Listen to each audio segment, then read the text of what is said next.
there is in the show notes document, there is something that says pre-show, Casey has something that's about 60 seconds, barring tangents. Now, this is us. Right? So, Well, no, I think Casey's talking about himself. Sometimes he causes his own tangents in the middle of his own thought, and that leads to long digressions. That reminds me. No, I'm just kidding.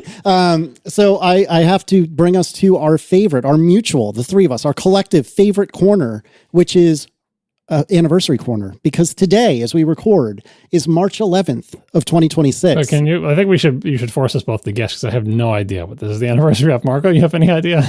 is it? I mean, it could be our show. We started it sometime in the early part of the year, so it could be the show. I'm going to say the show. I thought it was February. Well, neutral was January 11 or something like that, maybe 17. I can go look it up, but I'm forcing myself not to. But I honestly have no idea what this is the anniversary of, Casey. Please tell us. All right, so I will put a link in the show notes, but this is a tweet from the 11th of March, 2013 from Casey Liss. Listen to Marco Arment, Syracuse, and I talk tech if cars isn't your thing, the Accidental Tech Podcast at atp.fm. So we are 13 years in as of today, gentlemen. Look at us go. Very nice. That was the publication of episode 1? I believe that's right. I'd have to look. I think that's right. Yeah, hold on. We have really good URLs, so it won't be too long. Yes, we do. Oh, but that was, no, it wasn't episode 1. Look, I was right. Yeah, you were February 7th. All right, my bad. So, but that was... here's that easy URL, atp.fm/1. You never double checked it. Well, no, because if you recall, the first few were actually on SoundCloud or something like that. Yeah. And we didn't have our own website yet. And we didn't have our own website. Yeah, check out my SoundCloud. We should have said that. That's right. But anyway, episode 4 was released the 11th of March, 2013, and is a scant 1 hour, 18 minutes, and 47 seconds. So. Yeah, well, episode 1 is 14 minutes. Can you imagine? Never did that again. It was accidental. I don't think we've done a pre-show in 14 minutes until maybe today. This is the 60-second one with no tangents. We're going to do it. You had talked last week about one of your posts breaking containment. I don't know if we would go so far as to say it went viral, but it certainly got some attention. And Thomas Dixon was, I guess, the first person of many to point out, people probably don't know that the Mac Pro exists, and assumed you were talking about the MacBook Pro, which starts at $1,700. And I think Thomas is right. Yeah, this is my post that broke containment, being seen by an audience that has no context for me or my deal or anything. And so when I posted about comparing the MacBook Neo's performance to the Mac Pro's performance in single-threaded and the price of the two of them and yada yada, people misinterpreted it in various ways. And I got a lot of people correcting me on the price because I said the Neo is whatever, $600 and the Mac Pro is, $7,000 or something? I don't know, whatever it was. I looked up the prices. I put them in there. The prices were correct. The product names were correct. And people were like, oh, I'm sorry. It's $1,700. You got the price wrong. And I thought most of them were confused because when I wrote MacBook Neo, they were reading MacBook Pro because $1,700 is the price of the MacBook Pro. Lots of people wrote in to tell me they thought people were confused. Not that MacBook Neo was being misread as MacBook Pro, but rather that Mac Pro was being misread as MacBook Pro, because some people call the MacBook Pro the Mac Pro because iTouch, people just, and it's no confusion for them because they have no idea that a computer called the Mac Pro exists. So some people did confirm, some of the confused people, when I corrected them, did confirm. They said, oh, I misread Mac Pro to be MacBook Pro. I think some people also misread MacBook Neo to be MacBook Pro. Anyway, misreadings go in both directions, but 2 people did say specifically that they read Mac Pro and thought I meant MacBook Pro. And I think I have heard people in real life say, oh, I don't have a Mac Air, or I don't have a MacBook Air or whatever, I have a Mac Pro. And they mean MacBook Pro. I have definitely heard people say that. Yeah, and a couple of people pointed out that one thing that certainly doesn't help, even for people who are kind of into Apple, is that at this point, Apple stores just do not have the Mac Pro at all anymore, like on display, so you would never encounter one. Yeah, that's true. I mean, I think if you showed most people a picture of the current Mac Pro, they would be like, what is that? Like, they wouldn't recognize Space Eater, yeah. All right, and then with regard to the MacBook Neo, we have a bunch of follow-up, of course. John, you had some thoughts about color and whatnot. Can you tell me about that, please? Yeah, I heard lots of discussions on other podcasts and YouTube channels and stuff about the colors, about, that people were happy that you could see the colors, unlike on the MacBook Air. It was clear which one you got. But some people wanted them to be sort of more saturated, more forceful, and a lot of the discussion centered around the things that Apple has rumored to have said or whatever, that like maybe they tested it, and when the colors are really bold, that it just gets tiring to look at that all the time. And I get where people are coming from, and I get the idea that, maybe you might think you want like a bright red laptop, but after a while it'll become wearing on you. But I never heard anyone mention this, and it's my immediate thought when I saw these, and I understand why they didn't do it, which I'll get to in a second. Apple has done this with the iMac, where they use bold, saturated colors on the back, but on the front, in the chin where you can see it, decidedly more muted. So they went with extremely bold, saturated colors in the iMacs. Looks great in product shots, look great from behind. But if Apple is concerned that staring at a bright red or bright green or whatever thing is going to wear on your eyes, don't worry. When you're looking at the front of your iMac, you don't see that saturated red or green or whatever. Well, with a laptop, you could make the thing bold and saturated on the top and bottom. Oh, but then when you open it up, inside, it would be more muted. Now, one of the reasons they probably didn't do that is that would be more expensive to do like 2 different anodizations on a single solid chassis. So I kind of understand why they don't do that on their cheapest laptop. But for future reference, Apple, on perhaps a more expensive laptop, if you ever do decide to do colors, make it as bold and as red or as green or as yellow as you want on the outside. And then when you open it up, have it be a more muted color so it's not screaming in our face. That's my idea. Yeah. I appreciate it. All right. Pierre-Luc Agnier writes, I'm so sorry, Pierre-Luc. And there were others that said the same thing, but here we are. The M1 MacBook Air deal at Walmart has always been US only. Even in Canada, where we have Walmart, we never got that deal. So it's huge that the Neo is hitting worldwide. That's a really good point, that because we're Americans and tend to think only about America, I don't think any of the three of us considered. Yeah, the rest of the world is real excited about the Neo because we were comparing it to the M1 MacBook Air at Walmart for $650, which is still a great deal, especially if you like that design, because as we noted in the last show, it comes with lots of stuff that the Neo doesn't. But if you never had that deal because you don't have a Walmart, then the Neo is great. Finally, you get access to an inexpensive Apple laptop as well. Yeah, and this could really help open it up to a lot more markets. I mean, in a lot of different countries around the world, the idea of spending, even for like the base model MacBook Air all these years, which is always like around $1,000, maybe $900 through certain channels are on sale. Maybe at the absolute lowest, maybe you'd see something for like $800 or $850. In a lot of places, either that amount of money directly or what the price ends up being after all the import duties and taxes and everything, it was just out of reach for a lot of people in a lot of countries. And so this will open it, by cutting it roughly in half, this will open up a lot more customers to Macs that they were just inaccessible before. That's a really big deal. As the Neo reviews have come out and more people are doing analysis and more people are chiming in with their thoughts and their opinions and what's going on in different markets, the more we hear about it, the more I think this is a really big deal. Yeah. The reviews, which we'll go through, will bear this out, but like this is a big deal because it expands the market a lot for the Mac. And as Mac fans and Mac users, that's only good news for the platform. So this is, we'll keep going, but so far MacBook Neo seems like a home run. I mean, not to get ahead of ourselves, but can you imagine if the iPhone company suddenly became the iPhone and Mac company again? Like that would be amazing. Well, let's not go crazy. I know, but still it would be cool. But think about it. Like there's nothing else they could have done in the modern market. No other change they could have made to significantly boost the market share of the Mac from where it already was.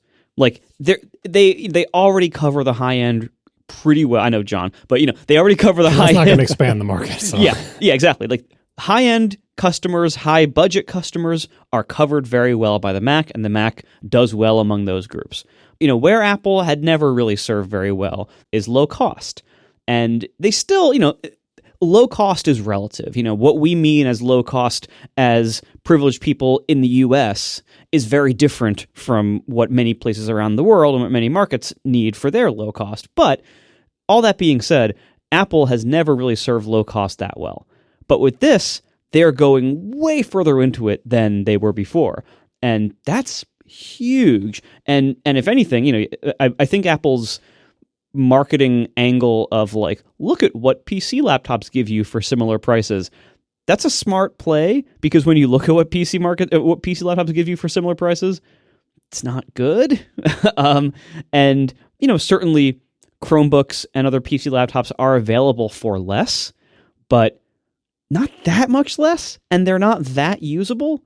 So this, again, like nothing else they could have done could have expanded the market the way this did. But by roughly cutting the price in half, by going to a $600 entry price, like that's really good. And I think when you compare the Neo to other things in that price range, it's going to compare really well for a lot of people's needs. Very much so. Going back to Pierre, does the Neo run Rosetta 2? There were all these statements that the M chips provided silicon that simplified the job of Rosetta. Is that silicon in an A-class chip?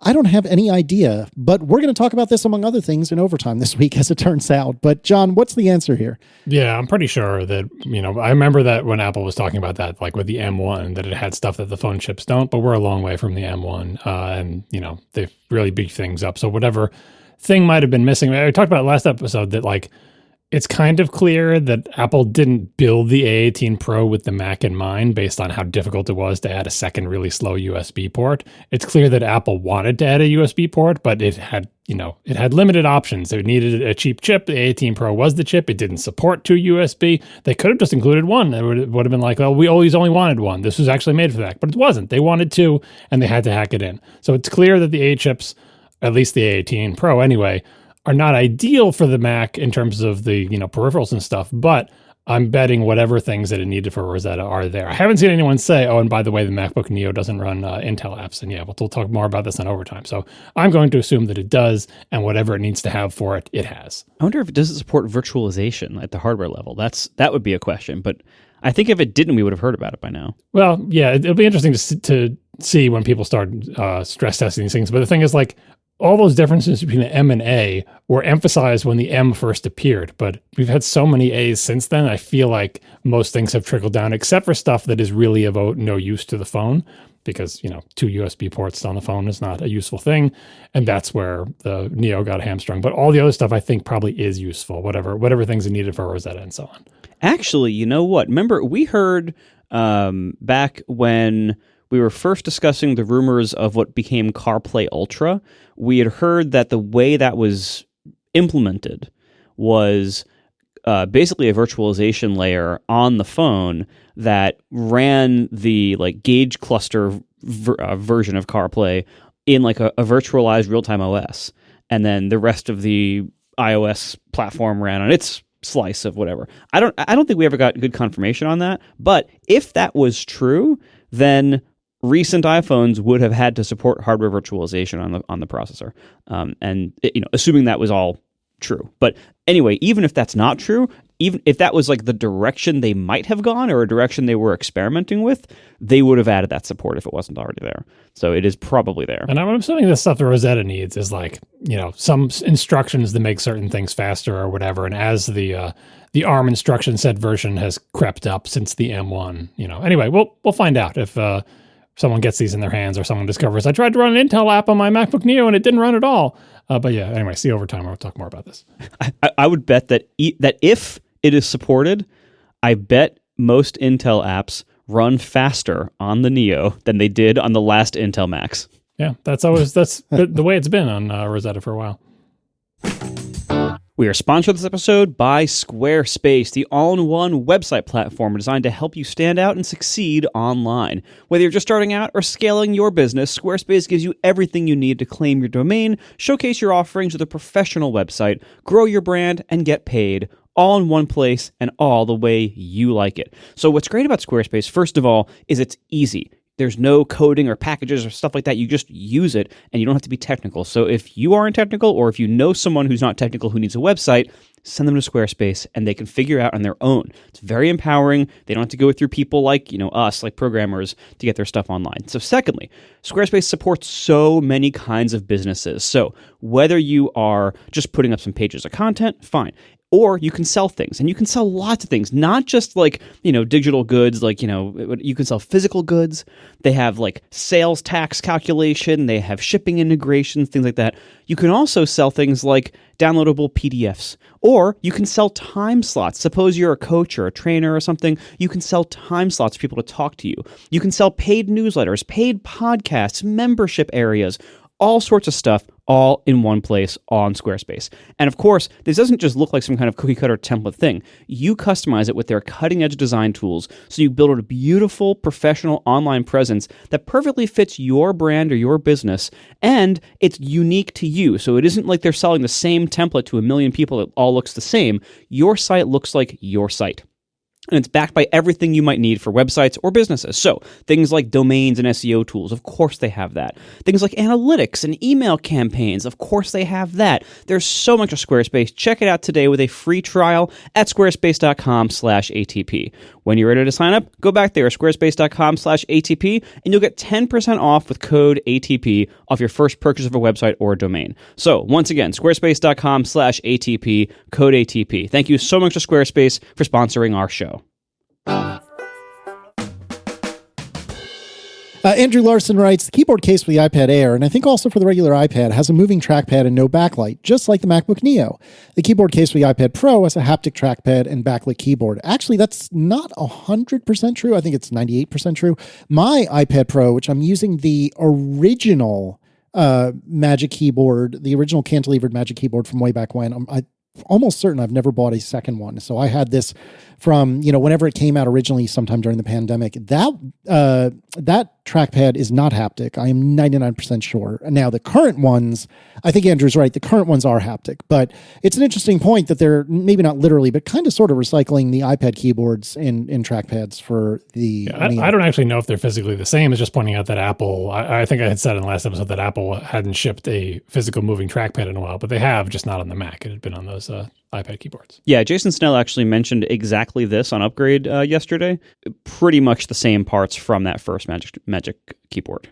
The Verge has a review, which is worth reading, but among other things in their review, they talk about SSD speeds. And John, you've been kind enough to put a table in here for us, which is in our internal show notes. But the long and short of it is MacBook Neo, the 256 gig version anyway, will read and write 1.7 gigabits per second. Gigabytes. That's what I said, gigabytes per second.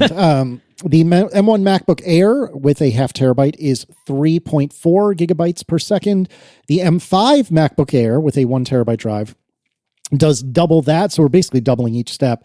Does double that at 7 gigabytes per second. And the M5 Max MacBook Pro with 4 terabytes will do 13.6 gigabytes per second. So it's maybe not literally, but effectively doubling each step of the way. And this was getting to what I was asking last time. It's like, okay, well, what are the SSD speeds going to be like? Because people tend not to benchmark the quote unquote SSD speeds on phones. And this is a phone chip.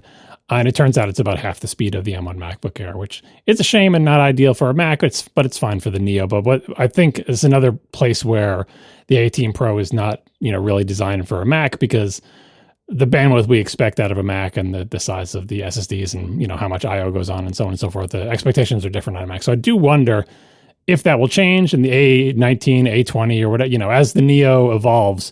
I'm going to keep an eye on this, because this is quite a regression in SSD speed from the Walmart M1 MacBook Air, which had twice as fast speeds. And then it also to note, we didn't make much of this when we talked about it, but like when the M5 MacBook Pro came out, the plain non-suffix M5 MacBook Pro came out a while ago, it was noted that the SSD speeds basically doubled, because I guess they doubled the bus width or whatever they did. Anyway, the M5 MacBook Air benefits from that as well, as does the M5 Max and M5 Pro MacBook Pro. SSD speeds are just getting better and better, so that's great. Peter Puglieo writes, with regard to John talking about the cost savings for the embossed Apple logo on the MacBook Neo and the more expensive inlaid alternative, Peter writes, I wonder if John was actually thinking about the iPhone 5 intro video where Johnny Ive explains how they used high-powered cameras to determine which glass cutouts best fit the inlay of the device body. I did not remember this until I watched the video, and either Peter or John was kind enough to put a timestamp link in the show notes, which we will put in our show notes. But yeah, I do remember this, having seen it, and that is pretty bananas. Yeah, that's the technology involved. I swear I saw one for the Apple logos as well, but who knows? I could have been mixing it up with this. But Jason has some more info on this topic. So with regard to our dear friend Jason Snell over at Six Colors, he writes, the Apple logo on the top has changed too. It's still a separate part, but made of anodized aluminum rather than polished steel, with a slightly different color shade than the rest of the device's body. So this answers the question. I saw a lot of posts saying, oh, the MacBook Neo, it's not a separate piece. It's just like carved into the surface. So it's just one big piece of aluminum and they kind of carve out a recessed area that's Apple logo. No, it's still a separate piece. It's just not polished steel anymore. It's aluminum. I don't know if that saves any money because I was saying the embossed logo is a money-saving thing because it's cheaper to just carve a little apple shape in it than it is to, have those computer-controlled cameras match up the parts and do the inlays. No, they still did the inlay. The only difference is it's not two different materials. Maybe that makes it easier because they expand and contract at the same rate because they're both aluminum or something, but Apple gonna Apple, they could not bear to not have their extremely precisely inlaid Apple logo. Next time you're looking at the top of your laptop, when you're cleaning the fingerprint smudges off the shiny Apple logo on the back of your laptop, look how well it fits. Look how well it fits in the aluminum. Try to find like a place where it's like doesn't fit or there's a gap or something. It's pretty amazing. And I guess the Neos are just as amazing. It's just aluminum in both places. Yeah, and speaking of that fingerprint magnet polished Apple logo on the other laptops, I wouldn't mind if that, got a different finish in a future design because it's a fingerprint magnet and any little tiny scuff or scratch, you will see that there forever. Something a little bit more brushed or textured like what they did on the Neo, I think that would be a welcome change for future redesigns. Dave2D, the YouTuber, did a pretty good and relatively short review of the Neo, but among other things, Dave took off the back cover, so we got a view of the back cover, or what's under the back cover, I should say. Additionally, Dave measured that the Neo takes up to 30 watts from a charger, although it only comes with a 20-watt charger in the box. Whoopsie-doopsies. But under the back cover, you can see that there's a bunch of different components, but it's not nearly as jam-packed. Well, maybe it's jam-packed. I don't know how to describe this, but it's not jam-packed. The battery, as we noted, is so much smaller. It's like a third smaller than the MacBook Air. So normally when you open these things up, it's like battery everywhere. This has battery in the middle, and then, of course, the trackpad in front of that. But then to the left and the right of the trackpad, instead of there being more battery, there is speakers. Plastic space fillers, I'm going to say, because there's no way the speakers are filling all that space. I mean, I wouldn't be so sure. If you look at the design of modern iPads with good speakers, this is kind of similar to what they do, where they have like a big internal cavity that works as like a speaker, sound channel. So I think. Obviously, I think the priority here was, of course, it was cost. And I'm sure one of the biggest reasons the battery does not fill the whole thing is cost. So I think they had space, and I think they chose to use that space of let's make good speaker acoustic channels in here. So that is almost certainly what those are. Yeah, or do they best they can with it. We should open that up to see if the speaker port is I know there's lots of different ways you can make sort of a winding tube inside a speaker body to enhance bass and stuff like that, but this is excessive. If you look at how the much better speakers in the MacBook Pros, how little space they take up, and you're right that the iPad ones do take more space, but I feel like that's the same issue, especially on the big iPads. It's well, we've got the space, we might as well use it for something. But the point is, on all Apple's other laptops in recent years, every ounce of space is filled with battery, but not on the Neo for cost-saving reasons. It has a smaller battery because it can get away with a smaller battery and still have comparable battery life. And less battery costs less money. That's what it comes down to. I was looking at a teardown. It wasn't the iFixit teardown. I'll put a link in the show notes. It was somebody I didn't recognize, but some Australian. And they took apart the entire MacBook Neo. Now, granted, they accelerated some parts. There were literally, I think, 15 screws or something like that around the battery.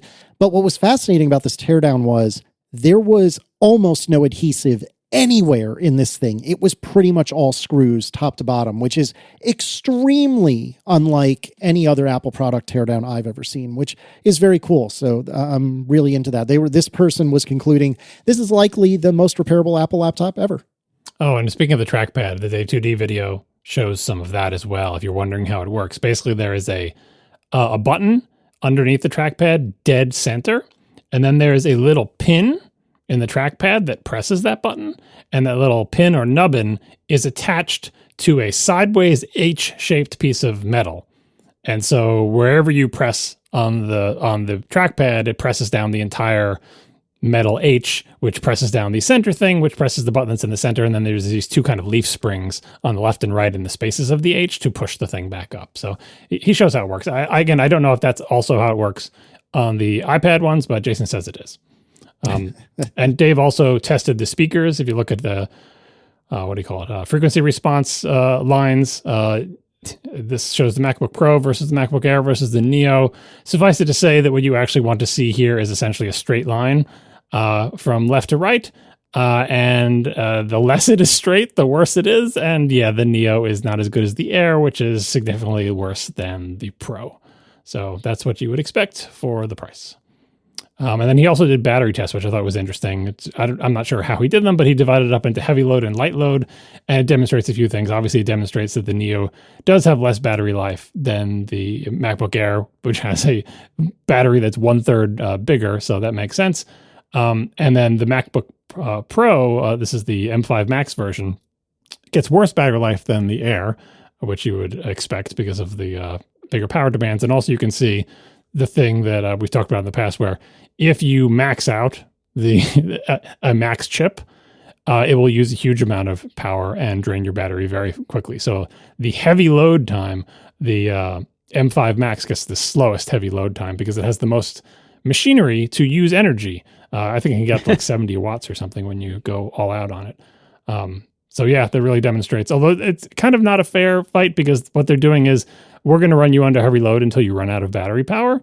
Whereas if you have a fixed workload, the M5 Max will use more power, but it will get it done more quickly, and then be idle again, the race to sleep phenomenon. So keep that in mind. It doesn't mean that you will get worse battery life from your M5 Max than either of the other computers doing a specific task, but it does mean if you just run a benchmark and leave it running until the battery drains, it'll drain first on the M5 Max. Also, before we leave the Neo, going back to the repairability angle and the design of the repairability, I think that is also like more important than ever for this type of price category, because when you have a less expensive product, you're going to sell it to, first of all, like kind of fleet users, think like schools and stuff like that have a whole bunch of them. And those need to be repairable, oftentimes, like, quote, in the field. Like, the school IT department sometimes does that themselves, and they need to be able to make simple repairs. And so that's important for that. But then also, when you look at different markets around the world that these are sold, there's a lot of places out there that rely on much like lower, like less equipped or lower cost repair networks. So when you think about like if there's a country that doesn't have Apple stores, or that doesn't have a lot of Apple stores, or if you live many hours from one, or you're relying on a network of third-party repair shops, or kind of more local options as a result of that, the simpler the product is to repair. First of all, you need the product to be cheaper usually to sell to a lot of those markets, but then the simpler it is to repair also over time, that makes it more accessible to more people. It makes it last longer for the people who need it and people who use it. So all of that goes in, like repair and cost go hand in hand. And this is, again, like a huge step forward for making Macs more accessible to more places around the world. That's a huge deal. Yep, couldn't agree more. For what it's worth, I did go to the Apple Store earlier today in order to look at the Neo and the displays, and I don't have that much to say about any of them, but I will say I did like the colors. I don't love the color-matched keyboards personally, but that's because I'm a bit of an old man. But I like the colors. I thought they looked really great, for what it's worth. See, I love that they match the keyboards to it, because like that's, again, like when you look at like what brought us all to Apple in the first place, it was little, delightful, attention to detail kind of things like that. And even if you don't like the P color keyboard or whatever it is, like, even if you don't like the colors they chose, I'm glad they did exactly that. That when apparently also like they pre-configure Mac OS by default to use the tint color of the hardware, like of the case, like that's a great idea. Little accents like that matters. That adds up. And that's how you win over new people to like, oh, I'm so delighted by this Apple product. People who've never had a Mac before, if they go for this, all those little delights, they're going to be seeing those for the first time. That's how you build loyalty, and that's how you build a customer base. And again, this is why we're all here, is for stuff like that, little delights over time that At one point, it was our first time seeing that. And again, broadening the market. It's such a nice thing. This is a hit as far as I can tell. Also, before we leave the Neo too much here, I wanted to briefly comment on, like, there's been a couple of videos out here and there. Our friend Tyler Stallman did a great one about basically like pushing what the Neo can do. People often assume that low-end computers can't do some kind of perceived to be high-end task, whether that is stuff like software development, running Xcode. The most common thing people always cite is video editing. And this has been a thing that we've been saying that, you need a, insert high-end model here to do video editing. But we've been saying that for a long time. The Neo has approximately the performance of the M1 in many ways, or better. It's like M1 or better in almost every performance metric. But when the M1 came out, when it was the high-end chip, you know what people did on their computers? They edited 4K video. That was a common task that you would advertise the capability of doing on high-end computers of the time. Edit 4K video. So today, when the M1 is the low-end model, it didn't become less able to edit 4K video in the intervening time. Also, you know what else edits 4K video all the time? The iPhone. Well, this is a chip from the iPhone, from the good iPhone too. And iPhones have been shooting and editing 4K video for many years now. So the iPhone processor can, of course, do that. I think we often get lost in our perception of like what we need hardware-wise, and like our kind of hardware needs Overton window shifts forward as hardware gets better. We always look at the current product line and say, oh well, we are professionals, so we need the MacBook Pro, we need the M whatever Pro chip, and we need the Pro resource levels for everything. But what that means shifts up over time. Now, granted, so does software. Like, software will use more resources over time as they are available. But I think it is wise for us to not assume or state that a product can't handle some high-end application unless we've tried it, or unless we've seen somebody who's tried it and seen the results and actually compare them, actually look at benchmarks, or actually look at tests that actually do exactly that thing. The MacBook Neo is not right for a lot of people. That's fine. But it can do almost everything that almost everyone wants to do with their computer. It might do it more slowly. It might not, I think the RAM is probably the most limiting factor for a lot of those things. But again, this is a Mac, so we have swap and it's fine. Like, most things can be done that most people will want to do, including photo editing, video editing, all those things that we think of as high end that you need a big computer for. Big computers will do it faster, better, and nicer maybe, but you don't necessarily need it. So I think it's wise to keep that in mind. Like, even low-end hardware these days is so good that it can do almost everything, just maybe more slowly. My Tahoe dev machine is an M1 MacBook Air. Runs Xcode. I open as many things as I want. No problem. We are sponsored this week by Claude. So let me tell you a true story. This really, really is true. Earlier this week, I thought to myself, Claude has sponsored the show in the past. They're sponsoring this week. They were kind enough to give us a little bit of credit for Claude Pro. Let me see if I can find a problem that I've really wanted to tackle and I've never been able to. And that problem was intents, the system by which an iOS app can vend actions to shortcuts. And for the life of me, I've bounced off of this API like 5 times. It's so inscrutable to me. I don't know if I'm a dummy or if the documentation is awful, but one way or another, I just could not get my hands around it. And so I thought, let me see if Claude can do it. And so let me tell you that Claude is the AI for minds that don't stop at good enough. It's the collaborator that actually understands your entire workflow and thinks with you. Whether you're debugging code at midnight or strategizing your next business move, Claude extends your thinking to tackle the problems that matter. So my problem that mattered was building an intent. And I asked Claude by way of Xcode, because it's all integrated, and I said, hey, can you generate an intent for me to get information about a movie or a show or a person? And it said, sure, what next? And I said, okay, well, can you make another intent for me? And as the kids say, it effectively said, bet.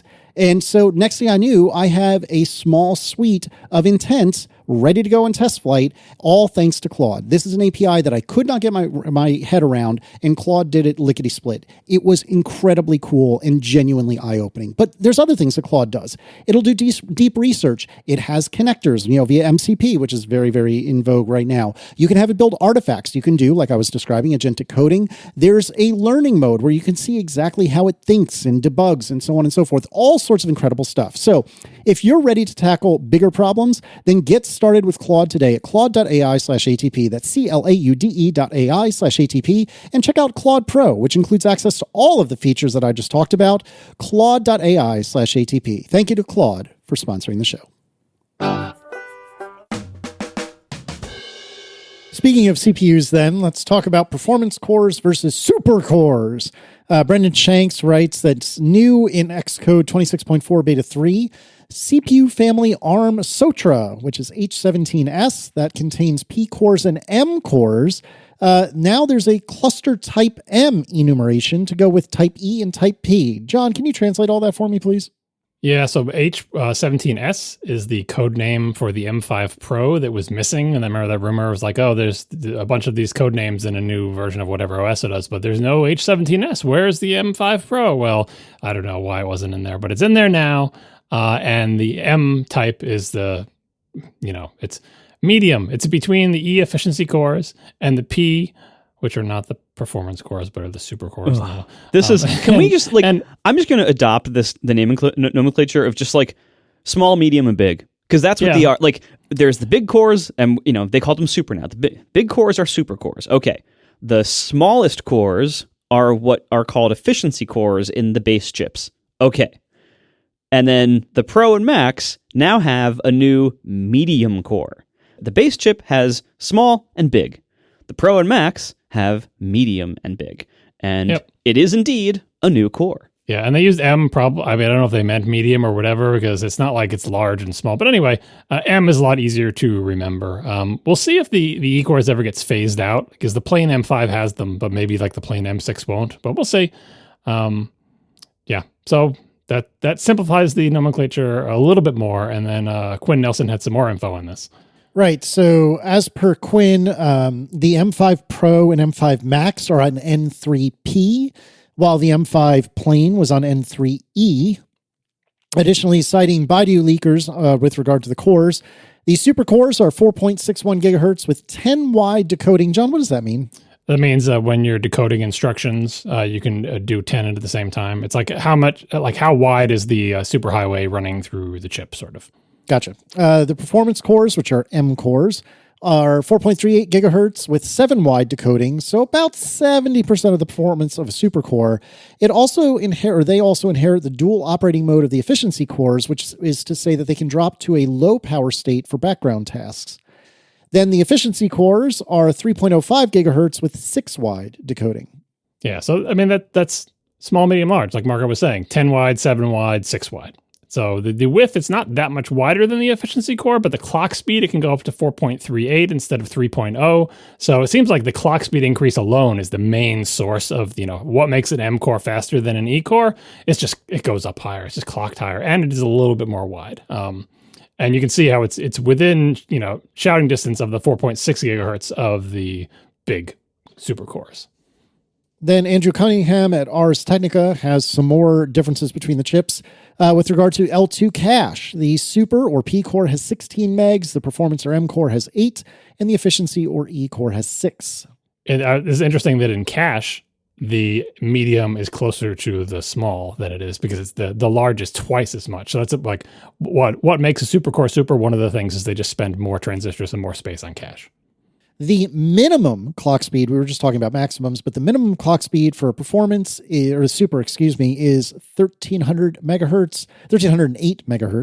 The performance is 1344 megahertz, and the efficiency is a scant 972 megahertz. Yeah, so the medium ones don't go as slow as they actually don't even the big cores actually go slower than the medium cores, and they don't nearly go as slow as the efficiency cores. Although I do wonder if this is the thing that Quinn posted about inheriting the dual operating mode to go to a low power state. I wonder if there's actually a lower clock speed below the 1300, but who knows?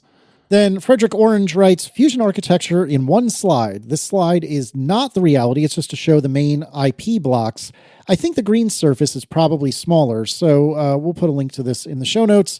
But suffice to say, it appears to me that the CPU die is pretty much the same across the M5 Pro and M5 Max, but the GPU die is quite a bit different, and there's some sort of interposer-like thing connecting the two. Well, so that's the thing about this drawing. I put this in here because I wanted to, someone was just coming up with like, maybe it looks like this inside the chip because we haven't seen a real die shot. And so this is kind of just, I think the GPU thing is accurate. It's clear that like when they just chop off half the GPU, it's going to look like half the GPU is chopped off. We've seen that before with the M1 and M2 Max and Pro.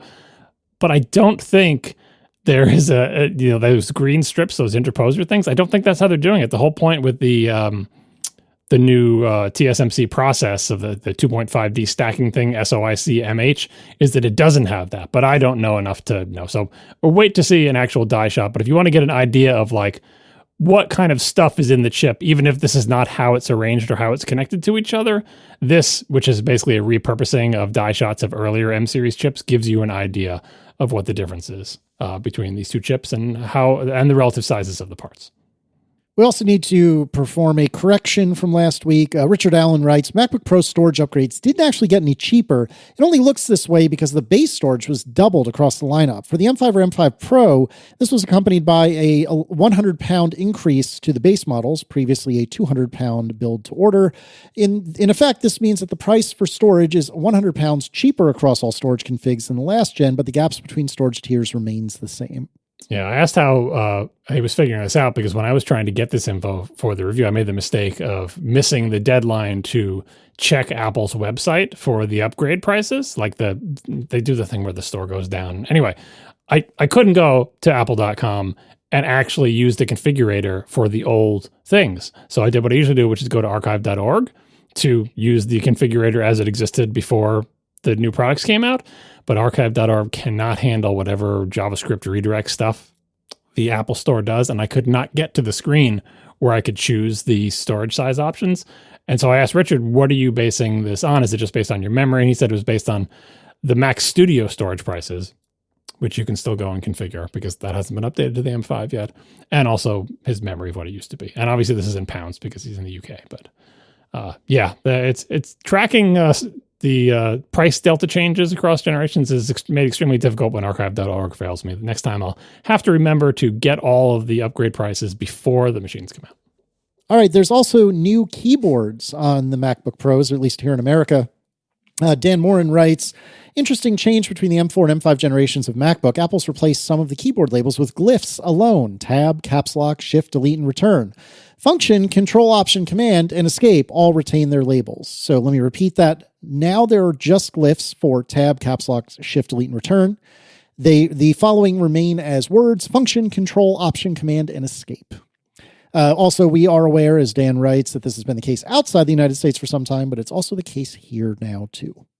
Yeah, it's kind of weird because there's only a few keys. It's not like, it's like they're saving money by not having to localize those or whatever, but it's, most of the keyboard is the same. But they're just standardizing. I don't know. I think it's fine. Like, I think it's useful because the menus use these same symbols. Like, they use the up arrow for shift. They use the little returnee glyph for return and the thing, so if someone is looking in the menu and seeing a keyboard shortcut, they're like, what key is that telling me it is? It is good to see those same symbols on the keyboard.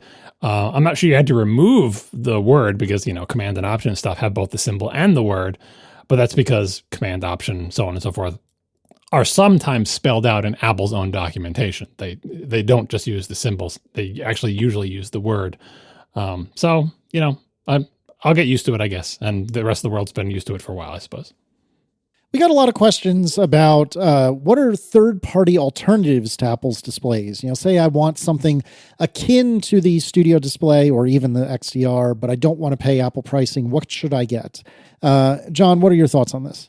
Yeah, we've talked about a lot of alternatives in many, many past episodes, and I'm sure we'll revisit this topic in a future episode, but at this point, it's best to wait until all the CES announced displays are actually shipping and have been reviewed. We talked about some of those displays on past episodes, but they're not out yet. So rather than, sort of go through a list of good alternatives now and say this information will be out of date in a month, we might as well just wait until all the displays that were announced at CES are released, and then we'll come back to it. All right. And then Dan Boyle writes, I'm listening to the Studio Display XDR discussion, and there was a comment about third-party monitors missing integration features that Apple monitors have. I've been using a Mac as my primary computer since around the turn of the millennium and haven't used an Apple-branded standalone display for probably 2 decades. What have I been missing on the integration side, aside from not burning a couple $100 extra with each purchase? I mean, I haven't used...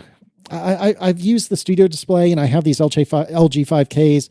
I think what you're missing is that everything is just a touch better. So like the panel on the Studio Display, this is the OG Studio Display, is better than the panel on the 2 LG 5Ks that I have. The LG 5Ks like to occasionally wake up slightly dimmed. Why? I don't know. They just do. The speakers on the LG 5Ks are absolutely terrible. Now, I haven't used any of my computer monitor speakers in like a year, thanks to my Sonos setup, but the Studio Display was reasonable, and allegedly the new ones are much better. The LG 5Ks were truly terrible. Additionally, by and large, I don't really long for having buttons. I did at the very beginning when the Studio Display had a little bit of software quirks to it, but I haven't thought about the software in the Studio Display in like 3 years. After the first 6 months or so, they got that under control. So I think what you're missing is just having a nicer version of everything, but I don't know. What am I not thinking of? I think you're missing some integration stuff. So the Apple monitors, everything works on them. So there are keys on your keyboard to adjust brightness. Those are going to work with an Apple monitor. If the monitor has built-in speakers, those are going to work with macOS. Does it have a built-in camera? That's going to work with macOS. Now, all of that is true of my LG 5Ks, but what I didn't consider is stuff like True Tone and Night Shift and all that sort of junk. all that stuff. If there's adjustments in system settings that adjust things like when should the monitor dim, when should it not? Should we use Night Shift? Should this, should that? That's all going to work. Also, macOS knows about all of Apple's monitors, so they will come out of the box when you plug them in. Your Mac knows about them, knows what color profile to run on them. Like, they're calibrated at the factory, and so are a lot of third-party displays. But if you get Apple displays, I mean, again, like the Asus advertising was talking about at CES, if you open up your Mac laptop screen and look at that screen, and then you connect an Apple screen to the laptop, the external screen is going to match the built-in screen on the laptop in terms of color and all that other stuff. And Asus was advertising that they can do the same thing because they have a color profile that matches it. All this is to say is that they're calibrated to be accurate out of the box. I'm not even sure if the Studio Display actually has a different panel than your LG, but it's clear that it looks better than your LG, possibly just because it's calibrated better and has more sophisticated circuitry driving it. But it's mostly stuff like you were saying. Does it wake up when my Mac wakes up? Do I have to plug and unplug it? Do I have to turn it on and off? Does the brightness feature work? Does it default to maximum brightness when I reboot my computer for some reason? Do the brightness keys on my keyboard not work? Do the sound keys on my keyboard not change the volume of the speakers that are in the thing? All of that integration stuff, like the hardware software integration. And like you said, if there's a camera built in, you said your LG has a camera and it works with macOS, but maybe a new version of macOS doesn't support it and you have to install a third-party driver. It's that type of stuff, that type of hardware software integration. It's not to say you can't get it to work with a third-party monitor. The problem is most third-party display makers do not care enough about the Mac to support the features in their monitor in macOS. Or maybe they support the features in their monitor in macOS when the monitor was released. And then as years go on, they're like, oh, we're never going to make new drivers for that. And the drivers stop working in a new version of macOS or something. So it's not really a technical hurdle. It's that Apple cares enough about the Mac to make sure all the features in its monitor work when you buy it and continue to work when future versions of macOS come out. Yeah. Imthaz asks, would you recommend getting a new Studio Display XDR or a used 32-inch Pro Display XDR for around the same price? I am going to give you the correct answer to this question, and then these two knuckleheads will give you the wrong answer. The correct answer is you get a new one. And yes, I understand that 32 is more than 27, but get a new one. Everything about that screen is better with the exception of size. So get the new one. Now, gentlemen, what's the incorrect answer? I would say you are correct for one reason. We don't know if there will ever be a good first-party Apple 6K option again.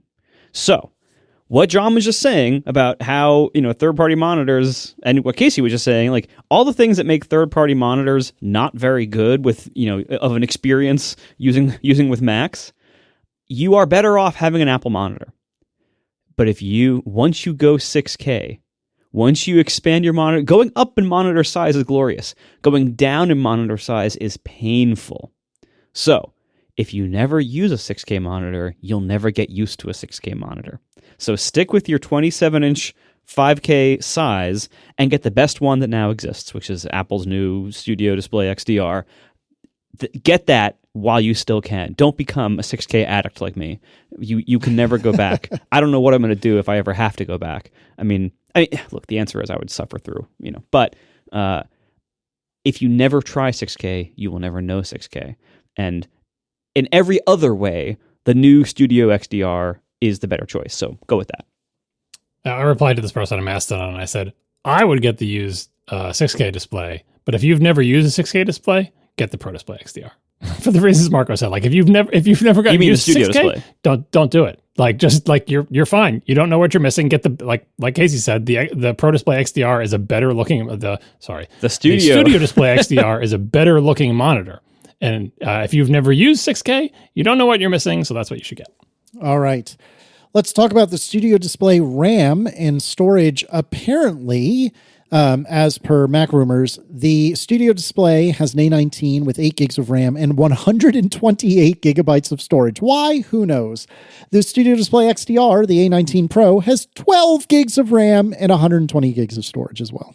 Yeah, it's a kind of a shame that you can't boot macOS on these things because, let's be honest, like as someone was saying, like this is vastly more powerful than the 5K iMac was. It is a powerful computer. It's more powerful than the MacBook Neo, obviously. Like now, I know that A19 Pro in there is presumably doing stuff for the monitor, but I kind of feel like it could do the stuff for the monitor and also run macOS. Imagine if you're paying $3,000 for a Studio Display XDR anyway. Shouldn't it also just be a Mac if you wanted it to? And yeah, 128 is tight, but it's kind of cool that your monitor could be a Mac. I'm sure someone will figure out some way to hack it someday, maybe when these things are old. But yeah, and why does it have that much storage? Probably because it's just... those are the chips they had left over that didn't work in phones or something, and they came with 128. Like I don't even know. Like is it less expensive to get 128 than it would be to manufacture a 64 or whatever? Because remember these are phone chips with like integrated storage, not integrated, but like they're manufactured with for use in phones. And they have the storage that they have. You don't need 128 to hold the OS, that's for sure. And I don't think it's actually storing any data at all there. And if it was, it's not going to be filling 128. But that's what's in there.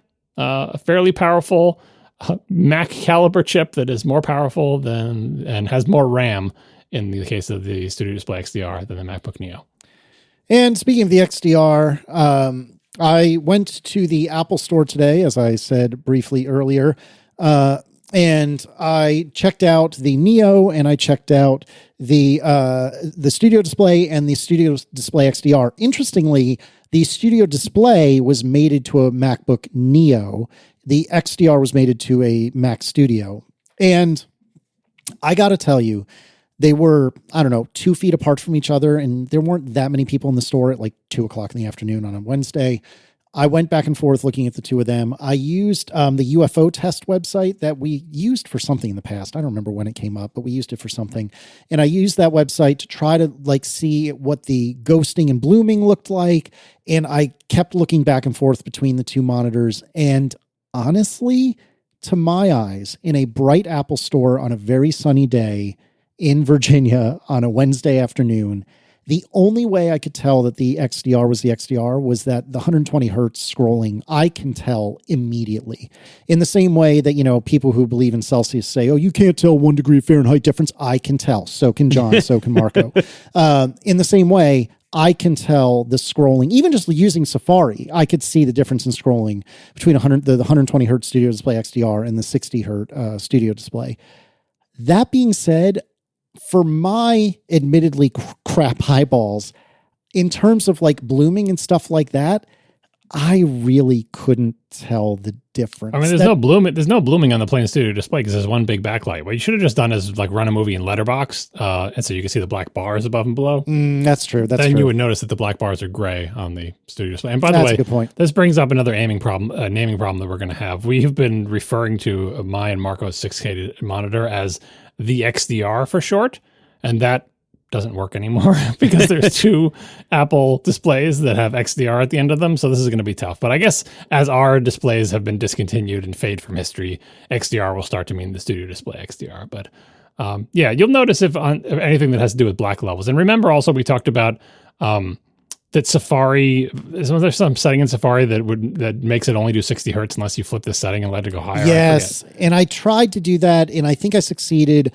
on the XDR. Obviously, it didn't really make a difference on the non-XDR Studio Display, on the Studio Display plane. But I could absolutely tell, even just scrolling my own website, you can see the difference. Yeah, because to be clear, that extra setting was only to update the content of the web page at more than 60 hertz. The scrolling of the web page, which I think is where you notice it the most, is already 120 hertz. I was talking about the Blurbusters UFO thing. That's where you need that. Which I did try to set. I'm not saying this was a very unscientific test. I didn't think I would even have time to go to the Apple Store today had I realized I was going to have time. And I had a short window of time with which to do it. So if I had had the time, I would have better prepared for this experience, and I would have figured out some video to watch or figured out a good YouTube example, whatever the case may be. So don't take this, don't hear what I'm not saying. I'm not saying don't buy Studio Display XDR or anything like that. But I was not as impressed by the mini LED portion of it as I expected in my extremely unscientific test. You didn't watch it. You should have pulled up an HDR photo. That's the other thing you should have done, because you're not used to even doing that because you don't have any HDR monitors. But you'll notice it immediately. Yeah, that's true. I didn't think about that. Again, I should have done more research, but John wouldn't let me. That's how the song goes, right? Yep, totally. All right. So there are some videos of the Studio Display XDR, video reviews of the Studio Display XDR. MKBHD notes that the power cable remains non-removable, just like the OG Studio Display. Although I have to think, I haven't looked this up, but I have to think it is non-removable, just like the quote-unquote non-removable power cable on the big HomePod. It's totally removable. No, I think you can. In fact, I thought, was it Panzerino that ripped it out of the Studio Display? Yeah, I think we talked about it when they first came out. What they mean is it's not a plug. It's not a standardized plug that you can plug and unplug. So they're like, oh, well, if the power cable fails, you got to throw out the whole monitor. No, you can yank it out. It's just not a standard connector, and it's very difficult to get out, but it can actually be removed and replaced, just not by the end user. In theory, but having yanked the power cable out of a big HomePod, I can tell you it is possible to pull it out and put it back in. It's just way harder than you think it's going to be. Kevin Sleich writes that the Studio Display XDR technology white paper goes into a lot of detail on all the new technologies into Apple's best desktop monitor.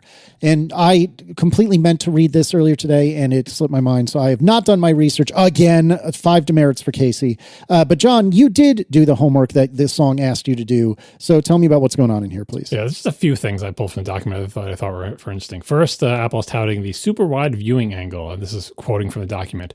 An Apple-designed industry-leading polarizer technology maintains accuracy and contrast for a large viewing angle. So when Apple puts stuff like this in here, they're always like, this part of the monitor is Apple-designed. I'm like, all right, well, obviously Apple didn't make the panel. They're not a panel maker. They got a panel from somebody else. The panel makers often offer various options for things they can put on in front of the panel, but it's like, well, no, Apple designed this polarizer. It's a special Apple. Like, did they just make a bunch of requests? Did they just give a bunch of specs and say we want a polarizer that does X, Y, and Z? But suffice it to say that Apple claims that the thing on the front of their monitor that spreads the light out so it has a good viewing angle is an Apple-designed thing, and it is quote-unquote industry-leading. So take that for what you will. Again, as another potential thing of what makes the difference between an Apple monitor and a third-party one, Apple will tell you that their polarizer leads to better viewing angles. I'm not sure this has been measured, but it's a thing they claim. And speaking of Apple claiming things that they made that they're super proud of, you may remember the abbreviation acronym TCON, which stands for timing controller, which is very strange because the T is for timing and the CON is for controller. They were touting their TCON in the 5K iMac. We made a special timing controller that because you have to basically run two displays, and we combine them into one with our special timing controller. Well, they're at it again.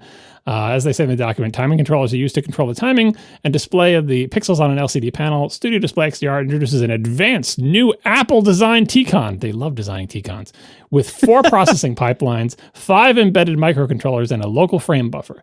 The TCON controls the LED and LCD layers of the display separately, treating them as 2 distinct displays with custom algorithms to seamlessly synchronize them into the final image. So what they're saying is there's the LED backlight, which has 2,300 little LEDs.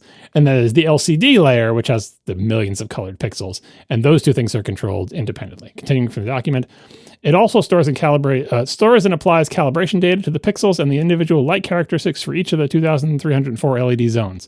Local dimming is controlled at 8 times the display's maximum refresh rate to ensure seamless synchronization between the LCD pixel switching and LED modulation. So I think what they're saying is that they can turn on and off the backlight at 8 times the refresh rate, so 8 times 120, which in theory would make sure that the backlight isn't ever lagging behind the LCD. I'm not sure why it has to be 8x, but that's what they say. Anyway, continuing. The T-Con continuously monitors the brightness histogram and performs machine learning-based content analysis to understand the content's blooming potential on the display, then adjusts the lighting to minimize bloom. The T-Con also detects certain patterns that may be difficult for the LCD panel to display and optimizes the display at the pixel level to minimize artifacts. This is the kind of crap that you have to do when you have you don't have per pixel lighting control. TV makers have been doing this forever, which is like, I've got all these backlights. I've got 2,000 backlights. I got millions of pixels. How do I decide which backlights to turn on and how bright to make them?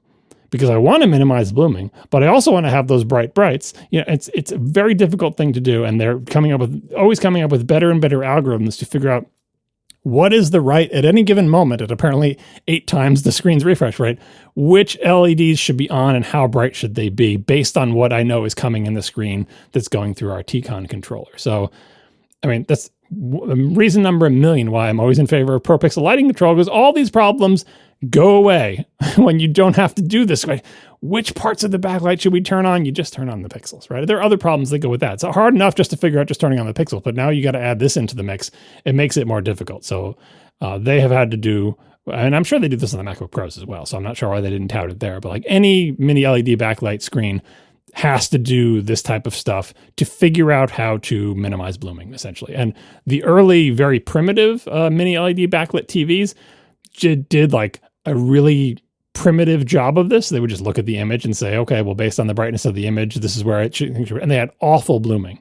And it's not like what has changed? Have we gotten better at mini LED backlights? Mostly we've gotten better at controlling the backlights to minimize blooming based on what's on the screen. But challenging situations like, say, star fields are always going to be challenging because you want pinpricks of light on a fully black background, and that's tough to do when you have millions of pixels and thousands of backlights. On the topic of calibration, they're touting this. Apple displays undergo a state-of-the-art calibration process. However, as new display technologies, including KSF LED backlight, I don't know what the KSF stands for, QD conversion sheet, that's quantum dot conversions, and OLED have emerged, even displays calibrated to identical targets using current standards can exhibit significantly different appearances.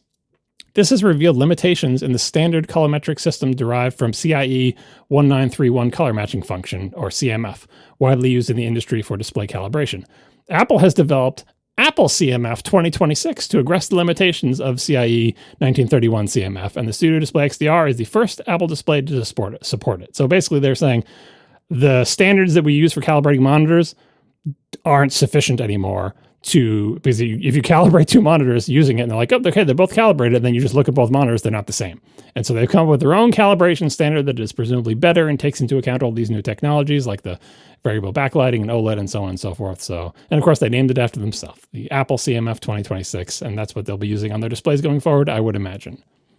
To be fair, the CIE 1931, I'm pretty sure 1931 is the year in which it was concocted. So it's probably about time for something new. Is it actually? I think that's right. I may have that wrong, but I believe that to be true. Anyway, it is an older standard, that's for sure. And it is, I'm sure it's a standard that predates mini LED backlighting and OLEDs and quantum dot conversion of colors. And finally, and I think most interestingly or strangely, they talk about display optimization modes. Studio Display XDR can optimize performance for the needs of different workflows. The default mode optimizes for lower latency to balance image quality and responsiveness, resulting in performance similar to other local dimming LCDs from Apple. So the default mode is basically will behave like your MacBook Pro's mini LED display. Reference modes optimize for higher quality, prioritizing temporal image quality over frame timing precision, temporal image quality and frame timing precision over maximum responsiveness. In this mode, incoming frames are delayed by a small amount to perfectly synchronize the LCD with the backlight. This eliminates temporal artifacts that can occur with local dimming displays. You know, all these problems you get when you don't do OLED? This added delay is also used to reduce the stutter that can occur from maintaining front of screen quality as the refresh rate varies. So they give a diagram to try to explain this. Like the default mode is it just works like your MacBook Pro one, but they have this reference mode where it's trying to avoid situations where the screen isn't behaving quite the way you want, especially in situations where the refresh rate is changing, because the adaptive refresh can go up to 120 and down to like 47 and everything in between. But if you're like using it for video and you want to see 24 frames per second video, you want it to refresh at 24. So the diagram they give is trying to show like, here's when frame 1 is ready, here's when frame 2 is ready, and here's when frame 3 is ready. And then here's what's actually put out on the display. And the optimized for lower latency one, you can see that in the little timeline in the diagram, if you load the document, it shows a 1, a 2, and a 3, and they're equally spaced in the timeline. But you can see, frame 2 didn't get displayed when it was ready. Frame 2 couldn't get displayed because when it was ready, it's too late. The system had already redisplayed frame 1 again because frame 2 wasn't ready yet. So frame 2 had to wait a little bit before it could go in. So now the actual gap between when frame 1 is displayed and when frame 2 is displayed is longer than the gap between 2 and 3. And that's a stutter. You want your frames to be 124th, 124th, 124th, and now that's not the case. But it's optimized for a lower latency, which is like, look, as soon as it's ready, put it out as ASAP. The optimized for higher quality one shows 1, 2, and 3 equally spaced, and it shows them being spaced out such that 2 becomes ready, but it's like, you're ready, but we're not going to display you. We're going to delay you so you're equally spaced between 1, 2, and 3, and it redisplays frame 1 again. Anyway, the diagram is very confusing, but it's basically like a trade-off that I think would only be important to like, I guess, video or anything else where it is really important that you see the actual frame rate and not get any weird stuttering that is a result of the display changing refresh rates or the display. It's not the same as VSync where it's like, I won't display this frame until the electron beam goes back to the top, but it's similar in a similar idea. Like I don't think either mode has tearing because that's not a thing. There's no electron beam here, but it's like deciding, should I display this frame ASAP or should I delay it to make an equal cadence? I don't know how you pick between these modes. I don't know if the application tells the OS that it wants this mode or if it only works in full screen or something like that. But it does remind me a lot of the modes that are possible in gaming displays, which have different goals, obviously. But there's a million modes and technologies to try to make games look better and play better. And this seems more about fidelity to media. But this is apparently only a feature on the Studio Display XDR. And like the calibration stuff, only of interest to people who are willing to spend $3,000 on a monitor because they want the highest color quality and the highest possible fidelity. And also, this whole thing is dealing with, as they say, temporal artifacts that can occur with local dimming displays. Those OLED displays can't come soon enough. And by soon enough, I mean, I guess in another 6 years. Oh, gracious. I mean, we're not holding our breath, right? We are sponsored this week by Quince. You know, a thoughtfully built wardrobe comes down to pieces that mix well and last. And that's where Quince shines. Premium fabrics, considered design everyday essentials that feel effortless to wear and dependable, even as the seasons change. You know, as we record this, it was an unusually warm day here in Richmond. It was like 80 degrees or 25 degrees in your bananas units. And I got reminded of the Quince linen pants that I got sent way at the end of last summer. So I barely got to put them through their paces. And I'm really excited to try them on again and give them another go. But here's the thing. Obviously, I'm a dude and I'm talking about, you know, kind of sort of dude clothing, but Quince is so much more than that. Not only do they have plenty of women's clothing, but they have kids' clothing. In fact, Michaela got a dress. It's super cute. It's got like all these little different colored hearts all over it. It even has pockets, and she genuinely really likes this dress. There's even baby clothing. They also have some stuff for your house. They even have suitcases. Quince is all over the place in the best possible way. Quince works directly with top factories and cuts out the middle people. You're not paying for brand markup or fancy retail stores. You're just paying for quality clothing. And you know, if linen stuff isn't your bag, then their cashmere is 100% Mongolian, just the same stuff that the luxury brands use. Their Pima cotton is a long staple, which means it stays soft and doesn't pill. Their European jersey linen, is breathable and lightweight. Can confirm. Everything is built to hold up to regular wear and still look good. So stop overcomplicating your wardrobe. You don't need a closet full of options. You just need a few pieces that actually work. So if that sounds appealing to you or a loved one in your life, and it should, what are you going to do? Well, right now, go to quince.com/ATP for free shipping and 365-day returns. That's a full year to build your wardrobe and love it. And you will. Now available in Canada too. Don't keep settling for clothes that don't last. Go to quince.com/ATP for free shipping and 365-day returns. Quince.com/ATP. Thank you to Quince for sponsoring the show. All right, so I thought I would take over the show for the next little bit. I don't think I need either of you two anymore. Let's talk F1. And so, John, what do you think about the Mac Pro? Oh God! See, you there's been so many hours of Mac Pro content. You owe me like 20 minutes of F1 content. Thank you very much. Go ahead. But anyways, so Formula One is a bunch of pretty rich people spending money going around the world racing pretty big, pretty and fast cars. But I really enjoy it. I've gotten into it over the last several years, and there's been a lot of F1 news, particularly for Americans, over the last month or two, because Apple has taken over rights to broadcast all of the Grands Prix. I think I have that right. Basically all the races here in America through Apple TV. Which is super duper exciting. And I think we talked about it very briefly when that news had first landed here on the show. But now the season has begun. We had our race in Melbourne, or Melbourne if you're Australian. And that was this past weekend as I record this. This coming weekend as I record this is the Chinese Grand Prix. And so I have done a little bit of Formula One-ing, if you will. I've gone racing through Apple TV, and I wanted to talk about it a bit. First of all, right before the season started, I think it was early last week, there was genuinely bombshell news that Apple had arranged with Netflix, of all people, to do kind of a content exchange where Netflix is going to air a couple of the Grands Prix or races. I think the Montreal Grand Prix in particular, which obviously is in Canada. There might be a couple others, I forget off the top of my head. But they're going to air that on Netflix as well as on Apple TV.